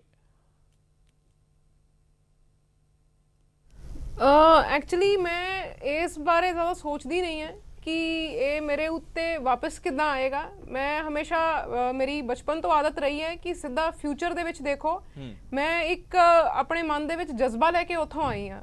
ਮੈਂ ਇੱਕ ਅੱਜ ਕੱਲ੍ਹ ਕਾਂਸਟੇਬਲ ਦੀ ਨੌਕਰੀ ਨਹੀਂ ਮਿਲਦੀ ਹੈ ਔਰ ਮੈਂ ਤੁਹਾਨੂੰ ਦੱਸਿਆ ਮੇਰੀ ਜਿਹੜੀ ਪ੍ਰਮੋਸ਼ਨ ਹੈ 26 ਜੂਨ 2019 ਤੋਂ ਡਿਊ ਸੀ ਨੈਕਸਟ ਪ੍ਰਮੋਸ਼ਨ, ਤੇ ਡਿਪਟੀ ਕਮਾਂਡੈਂਟ ਨਹੀਂ, ਸਾਡਾ ਨੈਕਸਟ ਰੈਂਕ 2 ਦਾ ਹੁੰਦਾ। ਮੈਂ ਉਹ ਛੱਡ ਕੇ ਆਈ ਹਾਂ। ਉਹ ਸਿਰਫ ਇੱਕ ਜਜ਼ਬਾ ਹੈ। ਮੈਨੂੰ ਲੱਗਦਾ ਹੈ ਕਿ ਇੱਦਾਂ ਦੀ ਅਫਸਰੀ ਮੈਨੂੰ ਨਹੀਂ ਕਰਨੀ ਜਿਹੜੀ ਇੰਨੀ ਮੈਂ ਘੁੱਟ ਕੇ ਕਰਾਂ, ਜਿਹੜੀ ਮੇਰੀ ਮਾਣ ਇੱਜ਼ਤ ਦੇ ਦਾਅ 'ਤੇ ਹੋਵੇ। ਮੈਂ ਬਾਕੀ ਕੁੜੀਆਂ ਦੀ ਇੰਸਪੀਰੇਸ਼ਨ ਬਣਨਾ ਚਾਹੁੰਦੀ ਹਾਂ। ਮੈਂ ਚਾਹੁੰਦੀ ਹਾਂ ਕਿ ਕਮ ਸੇ ਕਮ ਮੈਂ ਬਾਹਰ ਆ ਕੇ ਉਹਨਾਂ ਦੀ ਹੈਲਪ ਕਰ ਸਕਾਂ। ਅੰਦਰ ਜੇ ਉਹਨਾਂ ਦੀ ਹੈਲਪ ਮੈਂ ਕਰਦੀ ਸੀ ਤਾਂ ਮੈਨੂੰ ਦਬਾਇਆ ਜਾਂਦਾ ਸੀ ਔਰ ਉਹਨਾਂ ਦਾ ਤਾਂ ਜੋ ਕੀਤਾ ਜਾਂਦਾ ਸੀ ਉਹ ਕੀਤਾ ਹੀ ਜਾਂਦਾ ਸੀ। ਜੇ ਮੈਂ ਹੁਣ ਬਾਹਰ ਆਈ ਹਾਂ, I am in much better position to help them out. ਜਦੋਂ ਮੈਂ ਆਪਣੀ ਕਹਾਣੀ ਦੱਸ ਰਹੀ ਹਾਂ ਤਾਂ ਸਿਰਫ ਮੇਰੀ ਕਹਾਣੀ ਨਹੀਂ ਹੈ, ਇਹ ਉਹਨਾਂ ਦੀ ਵੀ ਕਹਾਣੀ ਹੈ। ਯੈਸ, ਆਈ ਕੈਨੋਟ ਨੇਮ ਗਰਲਸ, ਮੈਂ ਉਹਨਾਂ ਦੇ ਨਾਮ ਨਹੀਂ ਲੈ ਸਕਦੀ, ਪਰ ਮੈਨੂੰ ਇੱਦਾਂ ਦੀ ਬਹੁਤ ਸਾਰੀਆਂ ਸਟੋਰੀਜ਼ ਪਤਾ ਹੈ ਜਿਹੜੀਆਂ ਹੁੰਦੀਆਂ ਆ, ਸਿਰਫ ਸੈਕਚੁਅਲ ਹੈਰੈਸਮੈਂਟ ਦੀਆਂ ਨਹੀਂ, ਮੈਂਟਲ ਔਰ ਇਮੋਸ਼ਨਲ ਹੈਰੈਸਮੈਂਟ ਦੀਆਂ। ਜਦੋਂ ਮੈਂ ਇੱਕ ਐਗਜ਼ਾਮਪਲ ਦੇਣਾ ਚਾਹੂੰਗੀ, ਇੱਕ ਮੇਰੇ ਕੋਲ ਇੱਕ ਕਾਂਸਟੇਬਲ ਆਈ ਸੀ, ਮੇਰੇ ਕੋਲ ਰੋਂਦੀ ਹੋਈ ਆਈ ਸੀ ਕਿ ਮੈਡਮ ਮੇਰਾ 6 ਮਹੀਨੇ ਦਾ ਉਹਦਾ ਬੱਚਾ ਸੀਗਾ ਔਰ ਉਹ ਆਪਣੀ ਮਦਰ ਦੀ ਫੀਡ ਤੇ ਸੀਗਾ ਔਰ ਇਹ ਮੈਨੂੰ ਬਾਰਡਰ ਤੇ ਭੇਜ ਰਿਹਾ। ਔਰ ITBPF ਦੇ ਜਿਹੜੇ ਬਾਰਡਰਸ ਹੈਗੇ ਆ ਜੀ, ਇਹ ਬਹੁਤ ਹਾਈਟ ਤੇ ਹੈਗੇ ਆ, ਬਹੁਤ ਉੱਥੇ ਸਨੋਫਾਲ ਹੁੰਦਾ ਹੈ। ਬੱਚਾ ਛੋਟਾ ਤੁਸੀਂ 6 ਮਹੀਨੇ ਦਾ ਲੈ ਕੇ ਨਹੀਂ ਜਾ ਸਕਦੇ, ਮਦਰ ਉਹਨੂੰ ਫੀਡ ਕਰ ਰਹੀ ਹੈ ਐਂਡ ਸ਼ੀ ਵਾਜ਼ ਲਿਟਰਲੀ ਕਰਾਈਂਗ ਔਰ ਮੈਨੂੰ ਕਹਿ ਰਹੀ ਸੀ ਮੈਡਮ ਮੇਰੀ ਕਿਸੇ ਤਰੀਕੇ ਨਾਲ ਤੁਸੀਂ ਹੈਲਪ ਕਰੋ। ਤੇ ਮੇਰੇ ਨੂੰ ਬੜਾ ਦੁੱਖ ਹੋਇਆ ਕਿ ਇਜ਼ ਦਿਸ ਵੂਮਨ ਐਮਪਾਵਰਮੈਂਟ? ਕੀ ਇਹ ਜੈਂਡਰ ਸੈਂਸਿਟਾਈਜੇਸ਼ਨ ਹੈ? ਇਹ ਤਾਂ ਆਪ ਹੀ ਐਡਮਿਨਿਸਟ੍ਰੇਸ਼ਨ ਨੂੰ ਬੈਠ ਕੇ ਸੋਚਣਾ ਚਾਹੀਦਾ ਹੈ ਕਿ ਕਿਹੜੀਆਂ ਲੇਡੀਜ਼ ਨੂੰ ਅਸੀਂ ਕਦ ਉੱਪਰ ਭੇਜਣਾ ਆ। ਇੱਕ ਬੱਚਾ ਫੀਡ ਤੇ ਹੈ, ਉਸ ਬੱਚੇ ਦਾ ਕਸੂਰ ਕੀ ਹੈ ਕਿ ਉਹਦੀ ਮਾਂ ਬਾਕੀ ਸਮਾਜ ਦੀਆਂ ਔਰਤਾਂ ਤੋਂ ਅਲੱਗ ਹੈ, ਉਹਨੇ ਯੂਨੀਫਾਰਮ ਪਾਈ ਹੈ, ਉਹ ਉਹਨੂੰ ਸੈਲਿਊਟ ਕਰੇਗਾ ਵੱਡਾ ਹੋ ਕੇ ਜਾਂ ਉਹਨੂੰ ਇਹ ਕਹੇਗਾ ਕਿ ਤੂੰ ਮੈਨੂੰ 6 ਮਹੀਨੇ ਦੀ ਨੂੰ ਛੱਡ ਕੇ ਚਲੀ ਗਈ ਸੀ? ਤਾਂ ਇਹ ਸੋਚਣ ਵਾਲੀਆਂ ਗੱਲਾਂ ਹੈ, ਬਹੁਤ ਡੀਪ ਗੱਲਾਂ ਆ ਔਰ it's time as a society ਮੈਂ ਇਹ ਕੋਈ ਐਲੀਗੇਸ਼ਨਸ ਨਹੀਂ ਲਗਾ ਰਹੀ, ਮੈਂ ਫੈਕਟਸ ਦੱਸ ਰਹੀ ਹਾਂ। ਔਰ ਇਹ ਫੈਕਟਸ ਮੈਂ ਇਸ ਕਰਕੇ ਦੱਸ ਰਹੀ ਹਾਂ ਕਿ ਜੋ ਹੋ ਗਿਆ ਐਟਲੀਸਟ ਆਉਣ ਵਾਲੇ ਟਾਈਮ ਲਈ ਅਸੀਂ ਇਹਨੂੰ ਠੀਕ ਕਰੀਏ। ਹਰ ਵਿਭਾਗ ਦੇ ਵਿੱਚ ਐਡਮਿਨਿਸਟ੍ਰੇਸ਼ਨ ਹੁੰਦੀ ਹੈ, ਔਰ ਐਡਮਿਨਿਸਟ੍ਰੇਸ਼ਨ ਦਾ ਕੰਮ ਕੋਈ ਫੀਲਡ ਵਿੱਚ ਜਾ ਕੇ ਨਹੀਂ ਹੁੰਦਾ, ਉਹਨਾਂ ਦਾ ਇਹੀ ਕੰਮ ਹੁੰਦਾ ਹੈ ਕਿ ਉਹਨਾਂ ਨੇ ਬੈਠ ਕੇ ਇੱਕ ਸਟ੍ਰੈਟਜੀ ਪਲਾਨ ਕਰਨੀ ਹੁੰਦੀ ਹੈ। ਤੁਸੀਂ ਪੋਸਟਿੰਗਸ ਦੀ ਗੱਲ ਲੈ ਲਓ, ਜਿਹਨਾਂ ਦੇ ਛੋਟੇ ਬੱਚੇ ਹੈਗੇ ਆ, ਬਹੁਤ ਛੋਟੇ ਬੱਚੇ ਹੈ, ਉਹਨਾਂ ਦੀਆਂ postings accordingly you can accommodate their postings. ਤੇ ਇਦਾਂ ਨਹੀਂ ਹੈ ਕਿ ਬੱਚਾ 2 ਸਾਲ ਦਾ ਹੈ ਤੇ ਤੁਸੀਂ ਉਹਨੂੰ ਭੇਜ ਰਹੇ ਹੋ ਲਦਾਖ ਭੇਜ ਰਹੇ ਹੋ, ਤੁਸੀਂ ਉਹਨੂੰ ਨਾਰਥ ਈਸਟ ਭੇਜ ਰਹੇ ਹੋ, ਕੱਲੀ ਲੇਡੀ ਹੈ। ਫਿਰ ਬਹੁਤ ਸਾਰੀਆਂ ਲੇਡੀਜ਼ ਸਾਡੇ ਇੱਥੇ ਇਦਾਂ ਦੀਆਂ ਜੀ ਜਿਹੜੀਆਂ ਕੰਪੈਸ਼ਨੇਟ ਗਰਾਊਂਡ ਤੇ ਆਉਂਦੀਆਂ, ਜਿਹਨਾਂ ਦੇ ਹਸਬੈਂਡਸ ਡਿਊਟੀ ਦੇ ਦੌਰਾਨ ਸੈਕਰੀਫਾਈਸ ਕਰ ਜਾਂਦੇ ਆ ਮੁਲਕ ਦੇ ਲਈ, ਉਹਨਾਂ ਦੇ ਜਗ੍ਹਾ ਉਹਨਾਂ ਨੂੰ ਰੱਖਿਆ ਜਾਂਦਾ ਆ। ਉਹ ਉਹਨਾਂ ਦੀ ਜਿਹੜੀ ਏਜ ਹੁੰਦੀ ਆ ਉਹ ਵੀ they are not very young, ਉਹਨਾਂ ਨੂੰ ਏਜ ਰਿਲੇਟਿਡ ਕਈ ਤਰ੍ਹਾਂ ਦੀਆਂ ਪ੍ਰੋਬਲਮਸ ਹੁੰਦੀਆਂ, and then to expect them ਕਿ ਉਹ ਬਿਲਕੁਲ ਉੱਦਾਂ ਦਾ ਕੰਮ ਕਰਨ ਜਿੱਦਾਂ ਇਹਨਾਂ ਦੇ ਟ੍ਰੇਨਡ ਕੰਪੀਟੈਂਟ ਲੇਡੀ ਕਨਸਟੇਬਲਸ ਹੈਗੀਆਂ, ਦੋਜ਼ ਹੂ ਆਰ ਯੰਗਰ। ਤੇ ਬੜੇ ਡੀਪ ਮਸਲੇ ਹੈਗੇ ਆ, ਇਹਨਾਂ ਨੂੰ ਬੈਠ ਕੇ ਸੌਰਟ ਆਊਟ ਕਰਨਾ ਚਾਹੀਦਾ, ਔਰ ਉਸ ਹਿਸਾਬ ਦੇ ਨਾਲ ਮੈਨੂੰ ਲੱਗਦਾ ਹੈ ਕਿ ਫੋਰਸ ਦੇ ਵਿੱਚ ਇੱਕ ਸਟ੍ਰੈਟਜੀ ਬਣਨੀ ਚਾਹੀਦੀ ਹੈ। ਪਰ ਹੁਣ ਕਰਨਾ ਜੀ ਅਪ ਟੂ ਵਟ ਐਕਸਟੈਂਟ, ਕਿਸ ਹੱਦ ਤੱਕ ਤੁਸੀਂ ਜਾਣ ਦੇ ਲਈ ਤਿਆਰ ਹੋ? ਕਿਉਂਕਿ ਤੁਹਾਡੇ ਪੇਸ਼ੈਂਟਸ ਵੀ ਜ਼ਰੂਰ ਇੱਥੇ ਚੈੱਕ ਕੀਤੇ ਜਾਣਗੇ, ਔਰ ਬੜੀਆਂ ਚੀਜ਼ਾਂ ਅਸੀਂ ਇੱਕ ਲਿਟੀਗੇਸ਼ਨ ਹੁੰਦਾ ਤਾਂ ਉਸ ਦੇ ਵਿੱਚ ਬੜੀਆਂ ਚੀਜ਼ਾਂ ਵੇਖਦੇ ਹਾਂ। ਤੁਹਾਡੀ ਕੀ ਪ੍ਰੈਪਰੇਸ਼ਨ ਹੈ, ਕੀ ਤਿਆਰੀ ਹੈ, ਔਰ ਕੀ ਕੁਝ ਤੁਸੀਂ ਸਮਝਦੇ ਹੋ ਇਸ ਦੇ ਵਿੱਚ ਕੀਤਾ ਜਾ ਸਕਦਾ ਤੁਹਾਡੇ ਵੱਲੋਂ? ਕਿਸ ਦਾ ਸਹਿਯੋਗ ਇਸ ਦੇ ਵਿੱਚ ਤੁਹਾਨੂੰ ਰਿਕੁਆਇਰ ਹੋਵੇਗਾ? ਮੈਨੂੰ ਸਭ ਤੋਂ ਪਹਿਲੇ ਤਾਂ ਜੀ ਬਹੁਤ ਧੰਨਵਾਦ ਹੈ ਤੁਹਾਡਾ ਸਾਰਾ ਮੀਡੀਆ ਦਾ। ਮੀਡੀਆ ਨੇ ਮੈਨੂੰ ਬਹੁਤ ਸਾਥ ਦਿੱਤਾ, ਔਰ ਮੇਰੇ ਜਿਹੜੇ ਪੈਰੈਂਟਸ, ਮੇਰੇ ਹਸਬੈਂਡ ਹੈ, ਮੇਰੇ ਜਿਹੜੇ ਦੋਸਤ ਹੈ, ਮੇਰੇ ਫਰੈਂਡਸ ਹੈ, ਮੇਰੇ ਕਲੀਗਸ ਹੈ, ਤੁਸੀਂ ਮੇਰਾ ਫੇਸਬੁੱਕ ਪੇਜ ਜਾ ਕੇ ਦੇਖਿਓ। I am not exaggerating, I can't name people, but people from the establishment, they are writing comments ki yes, this is happening in the force, and you can check it yourself. और जिथे तक तैयारी दी गल है ते मैं बिल्कुल fully prepared हैं। I want to play a full blooded stroke, और किसी चीज़ ਦੀ ਮੈਨੂੰ ਕੋਈ ਡਰ ਨਹੀਂ ਹੈ, ਕਿਉਂਕਿ ਮੇਰੇ ਮਨ ਦੇ ਵਿੱਚ ਬਹੁਤ ਕਲੀਅਰ ਹੈ ਕਿ ਇਹ ਮੈਂ ਸਿਰਫ ਆਪਣੇ ਲਈ ਨਹੀਂ ਕਰ ਰਹੀ, ਇਹ ਇੱਕ ਬਹੁਤ ਵੱਡੇ ਕਾਜ਼ ਦੇ ਲਈ ਹੈ, ਇਹ ਸਾਡੀਆਂ ਧੀਆਂ ਦੇ ਲਈ ਹੈ, ਇਹ ਸਾਡੀਆਂ ਭੈਣਾਂ ਦੇ ਲਈ ਹੈ, ਔਰ this much we women I believe we owe to ourselves also. ਤੇ ਜਿਸ ਵੇਲੇ ਤੁਸੀਂ ਕਰੁਣਾਜੀਤ ਜੀ ਤੁਸੀਂ ਕੰਪਲੇਂਟ ਕੀਤੀ, ਜਿਸ ਢੰਗ ਨਾਲ ਤੁਸੀਂ ਦੱਸਿਆ ਕਿ ਉਸ ਵੇਲੇ ਜਿਹੜੇ ਉੱਥੇ ਆਫੀਸਰ ਮੌਜੂਦ ਸੀ ਉਹਨਾਂ ਨੇ ਉਸ ਕਲਪਰੇਟ ਨੂੰ ਕਿਹਾ ਕਿ ਤੂੰ ਜੇ ਦਵਾਈ ਲੈਣੀ ਸੀ ਤਾਂ ਕਿਤੇ ਹੋਰ ਜਾਣਾ ਸੀ, ਤੁਹਾਡੇ ਨਾਲ ਸ਼ਾਇਦ ਉਸ ਵੇਲੇ ਡਾਕਟਰ ਸਾਹਿਬਾ ਮੌਜੂਦ ਸਨ, ਇੱਕ ਲੇਡੀ ਡਾਕਟਰ ਮੌਜੂਦ ਸਨ, ਕਿ ਉਸ ਵੇਲੇ ਦਾ ਵੀ ਥੋੜਾ ਜਿਹਾ ਨਰੇਸ਼ਨ ਇੱਕ ਵਾਰ ਮੁੜ ਤੋਂ ਜ਼ਰੂਰ ਜਾਨਣਾ ਚਾਹਾਂਗੇ ਕਿ ਉਸ ਵੇਲੇ ਉਸ ਲੇਡੀ ਡਾਕਟਰ ਵੱਲੋਂ ਵੀ ਆਵਾਜ਼ ਚੁੱਕੀ ਗਈ, ਹੁਣ ਉਸ ਲੇਡੀ ਡਾਕਟਰ ਦਾ ਵੀ ਸਾਥ ਤੁਹਾਡੇ ਨਾਲ ਇਸ ਵੇਲੇ ਹੈ ਇਸ ਲੜਾਈ ਦੇ ਵਿੱਚ? ਬਿਲਕੁਲ ਚੁੱਕੀ ਗਈ ਸੀ ਜੀ। FIR ਸਾਡੇ ਦੋਨਾਂ ਵੱਲੋਂ ਹੋਈ ਸੀ, 164 ਤੇ ਸਾਡੇ ਜਿਹੜੇ ਮੈਜਿਸਟ੍ਰੇਟ ਹੈ ਕਿ ਬਿਆਨ ਦੋਨਾਂ ਵੱਲੋਂ ਹੋਏ ਸੀ। ਪਰ ਮੇਰੇ ਜਿਹੜੇ ਕੋਲੀਗ ਹੈਗੇ ਆ doctor, she is still in service, ਤੇ ਮੈਂ ਉਹਨਾਂ ਬਾਰੇ ਜ਼ਿਆਦਾ ਇੱਥੇ ਬੋਲਣਾ ਮੁਨਾਸਿਬ ਨਹੀਂ ਸਮਝੂੰਗੀ। ਉਹ ਆਪਣੇ ਜਿੱਦਣ ਲੋੜ ਹੋਏਗੀ ਉਹ ਇਸ ਲੜਾਈ ਦੇ ਵਿੱਚ ਆਉਣਾ ਚਾਹੁੰਦੇ ਹੈ ਜਾਂ ਨਹੀਂ ਆਉਣਾ ਚਾਹੁੰਦੇ ਹੈ, ਜਾਂ ਕੀ ਉਹਨਾਂ ਦੇ ਕਾਰਨ ਹੈ, ਜੇ ਆਉਣਾ ਚਾਹੁੰਦੇ ਆ ਤਾਂ ਵੀ ਜਾਂ ਨਹੀਂ ਆਉਣਾ ਚਾਹੁੰਦੇ ਆ ਤਾਂ ਵੀ, she will be in better position to tell that. Otherwise yes, FIR ਅਸੀਂ ਦੋਨਾਂ ਨੇ ਕਰਾਈ ਸੀ, ਔਰ 164 ਦੇ ਵਿੱਚ ਜਿਹੜੇ ਸਾਡੇ ਬਿਆਨ ਵੀ ਦੋਨਾਂ ਦੇ ਹੀ ਹੋਏ ਸੀ, ਪਰ she still in service, so I would not like to comment upon that. ਇੱਕ ਆਖਰੀ ਸਵਾਲ ਜ਼ਰੂਰ ਕਰੁਣਾਜੀਤ ਜੀ ਤੁਹਾਡੇ ਕੋਲੋਂ ਜ਼ਰੂਰ ਲੈਣਾ ਚਾਹਾਂਗੇ। ਹੁਣ ਜਦ ਇਹ ਸਾਰੀਆਂ ਚੀਜ਼ਾਂ ਆਊਟ ਇਨ ਪਬਲਿਕ ਡੋਮੇਨ ਹੈ ਕਿ ਇਸ ਦੌਰਾਨ ਵੀ ਜਿੱਦਾਂ ਕਿ ਤੁਸੀਂ ਵੀ ਐਲੀਗੇਸ਼ਨ ਲਾਏ ਕਿ ਕਰੀਅਰ ਹੀ ਨਹੀਂ ਤਬਾਹ ਕੀਤਾ ਜਾਂਦਾ, ਹੋਰ ਵੀ ਬੜਾ ਕੁਝ ਕਰ ਦਿੱਤਾ ਜਾਂਦਾ, ਤੁਹਾਡੇ ਵੱਲੋਂ ਐਲੀਗੇਸ਼ਨਸ ਲਾਏ ਗਏ ਨੇ ਕਿ ਉਸ ਤੋਂ ਬਾਅਦ ਵੀ ਫੋਰਸਿਸ ਵੱਲੋਂ ਜਾਂ ਫਿਰ ਕੁਝ ਅਧਿਕਾਰੀਆਂ ਵੱਲੋਂ ਤੁਹਾਡੇ ਉੱਪਰ ਕੋਈ ਪ੍ਰੈਸ਼ਰ, ਕਿਸੇ ਢੰਗ ਦੀ ਕੋਈ ਗੱਲਬਾਤ, ਕੋਈ ਕਮਿਊਨੀਕੇਸ਼ਨ ਤੁਹਾਡੇ ਨਾਲ ਹੋਇਆ, ਜਾਂ ਤੁਹਾਨੂੰ ਲੱਗਦਾ ਹੈ ਕਿ ਕਿਸੇ ਹੋਰ ਢੰਗ ਦੇ ਨਾਲ ਪ੍ਰੈਸ਼ਰ ਤੁਹਾਡੇ ਉੱਪਰ ਬਿਲਡਅਪ ਕੀਤਾ ਜਾ ਸਕਦਾ, ਕਿਉਂਕਿ ਗੱਲ ਸਿਕਿਉਰਿਟੀ ਫੋਰਸਿਸ ਦੀ ਹੈ? ਐਜ਼ ਆਫ ਨਾਓ ਮੈਨੂੰ ਇਹਦਾ ਤਾਂ ਕੋਈ ਪ੍ਰੈਸ਼ਰ ਮਹਿਸੂਸ ਨਹੀਂ ਹੋਇਆ, and I am a very strong lady. ਮੈਨੂੰ ਇਹਦਾ ਦੀ ਕਿਸੇ ਚੀਜ਼ ਦੀ ਕੋਈ ਪਰਵਾਹ ਵੀ ਨਹੀਂ ਹੈ। ਜਿੱਥੇ ਕਾਜ਼ ਦੀ ਗੱਲ ਹੈ ਤੇ ਆਪਣਾ ਇਤਿਹਾਸ ਵੀ ਇਦਾਂ ਦਾ ਹੀ ਹੈ, ਜੇ ਆਪਾਂ ਆਪਣੀ ਹਿਸਟਰੀ ਦੇਖੀਏ ਤੇ ਜਿੱਥੇ ਕਾਜ਼ ਦੀ ਗੱਲ ਹੈ ਤੇ ਫਿਰ ਜਾਨ ਵੀ ਚਲੀ ਜਾਏ ਤੇ ਕੋਈ ਉਹਦੇ ਵਿੱਚ ਵੀ ਜਿੱਤੀ ਹੈ, ਜਿੱਤ ਕੇ ਵੀ ਜਿੱਤ ਹੈ, ਔਰ ਫਿਰ ਸ਼ਹੀਦ ਹੋ ਜਾਣ ਦੇ ਵਿੱਚ ਵੀ ਜਿੱਤ ਹੈ। ਮੈਂ ਇਸ ਹੱਦ ਤੱਕ ਇਸ ਲੜਾਈ ਨੂੰ ਲੜਨਾ ਚਾਹੁੰਦੀ ਹਾਂ। ITBP ਚੋਂ ਤਾਂ ਭਾਵੇਂ ਤੁਸੀਂ ਰੈਜ਼ਿਗਨੇਸ਼ਨ ਦਿੱਤਾ, ਪਰ ਜਜ਼ਬਾ ਹਲੇ ਵੀ ਤੁਹਾਡਾ ਫੌਜੀਆਂ ਵਾਂਗਾ, ਔਰ ਸਲਾਮ ਹੈ ਜੇਕਰ ਵਾਕਈ ਜੀ ਤੁਸੀਂ ਪਬਲਿਕ ਡੋਮੇਨ 'ਚ ਆ ਕੇ ਇਹ ਸਭ ਕੁਝ ਬੋਲਣ ਦੀ ਇੱਕ ਹਿੰਮਤ ਕੀਤੀ ਹੈ ਤਾਂ ਤੁਹਾਨੂੰ ਸਾਰਿਆਂ ਦਾ ਸਾਥ ਵੀ ਇੱਥੇ ਮਿਲਦਾ ਜ਼ਰੂਰ ਵਿਖਾਈ ਦੇ ਰਿਹਾ ਹੈ। ਬੇहद ਸ਼ੁਕਰੀਆ ਕਰਮਰਾਜੀਤ ਜੀ ਸਾਡੇ ਨਾਲ ਜੁੜਨ ਦੇ ਲਈ। ਨਾਲ ਹੀ ਮੈਂ ਧੰਨਵਾਦ ਕਰਨਾ ਚਾਹਾਂਗਾ ਰੀਟਾ ਕੋਹਲੀ ਜੀ ਦਾ, ਦਵੀ ਦਵਿੰਦਰ ਜੀ ਦਾ ਤੇ ਨਾਲ ਹੀ ਮਨੀਸ਼ਾ ਗੁਲਾਟੀ ਜੀ ਦਾ ਇਸ ਸਾਰੇ ਮਾਮਲੇ ਨੂੰ ਲੈ ਕੇ ਗੱਲਬਾਤ ਕਰਨ ਦੇ ਲਈ। ਤਾਂ ਮਾਮਲਾ ਵਾਕਈ 'ਚ ਹੀ ਬੇहद ਸੰਵੇਦਨਸ਼ੀਲ ਹੈ ਔਰ ਸਵਾਲ ਅੱਜ ਸਿਕਿਉਰਿਟੀ ਫੋਰਸਿਸ ਦੇ ਉੱਪਰ ਚੁੱਕੇ ਜਾ ਰਹੇ ਨੇ, ਉਹ ਵੀ ਇੱਕ ਸਾਬਕਾ ਡਿਪਟੀ ਕਮਾਂਡੈਂਟ ਵੱਲੋਂ। ਔਰ ਅੱਜ ਇਹ ਮਸਲਾ ਚੁੱਕ ਕੇ ਅਸੀਂ ਵੀ ਇੱਕ ਸੰਦੇਸ਼ ਦੇਣ ਦੀ ਕੋਸ਼ਿਸ਼ ਕੀਤੀ ਹੈ ਕਿ ਜੇਕਰ ਔਰਤਾਂ ਦੇ ਅਧਿਕਾਰ ਦੇ ਖਿਲਾਫ, ਔਰਤਾਂ ਦੀ ਇੱਜ਼ਤ ਦੇ ਖਿਲਾਫ ਕਿਤੇ ਵੀ ਕੋਈ ਚੀਜ਼ ਹੋ ਰਹੀ ਹੈ ਤਾਂ ਉਸ ਨੂੰ ਚੁੱਕਿਆ ਜਾਣਾ ਚਾਹੀਦਾ। ਸਿਕਿਉਰਿਟੀ ਫੋਰਸਿਸ ਨੂੰ ਵੀ ਕੁਐਸਚਨ ਕੀਤਾ ਜਾ ਸਕਦਾ ਹੈ, ਕੋਈ ਟੱਚ ਮੀ ਨਾਟ ਐਂਟੀਟੀ ਨਹੀਂ ਹੈ। ਔਰ ਉਮੀਦ ਅਸੀਂ ਇਹੀ ਕਰਦੇ ਹਾਂ ਕਿ ਇੱਥੇ ਵੀ ਇਨਸਾਫ ਜ਼ਰੂਰ ਮਿਲੇਗਾ ਔਰ ਇਨਸਾਫ ਦਿਵਾਉਣ ਦੇ ਵਿੱਚ ਖੁਦ ਸਿਕਿਉਰਿਟੀ ਫੋਰਸਿਸ ਦੇ ਸੀਨੀਅਰ ਅਧਿਕਾਰੀ ਵੀ ਕਰੁਣਾਜੀਤ ਜੀ ਦਾ ਸਾਥ ਦੇਣਗੇ। ਇਹੀ ਉਮੀਦ ਤੇ ਆਸ ਕੀਤੀ ਜਾ ਸਕਦੀ ਹੈ। ਅੱਜ ਦੇ ਵਿਚਾਰ ਤਕਰਾਰ ਦੇ ਵਿੱਚ ਫਿਲਹਾਲ ਦੇ ਲਈ ਮੇਰੇ ਨਾਲ ਇੰਨਾ ਹੀ। ਖਬਰਾਂ ਦਾ ਸਿਲਸਿਲਾ ਬਦਸਤੂਰ PTC ਤੇ ਰਹੇਗਾ ਜਾਰੀ। ਦਿਓ ਇਜਾਜ਼ਤ। ਧੰਨਵਾਦ।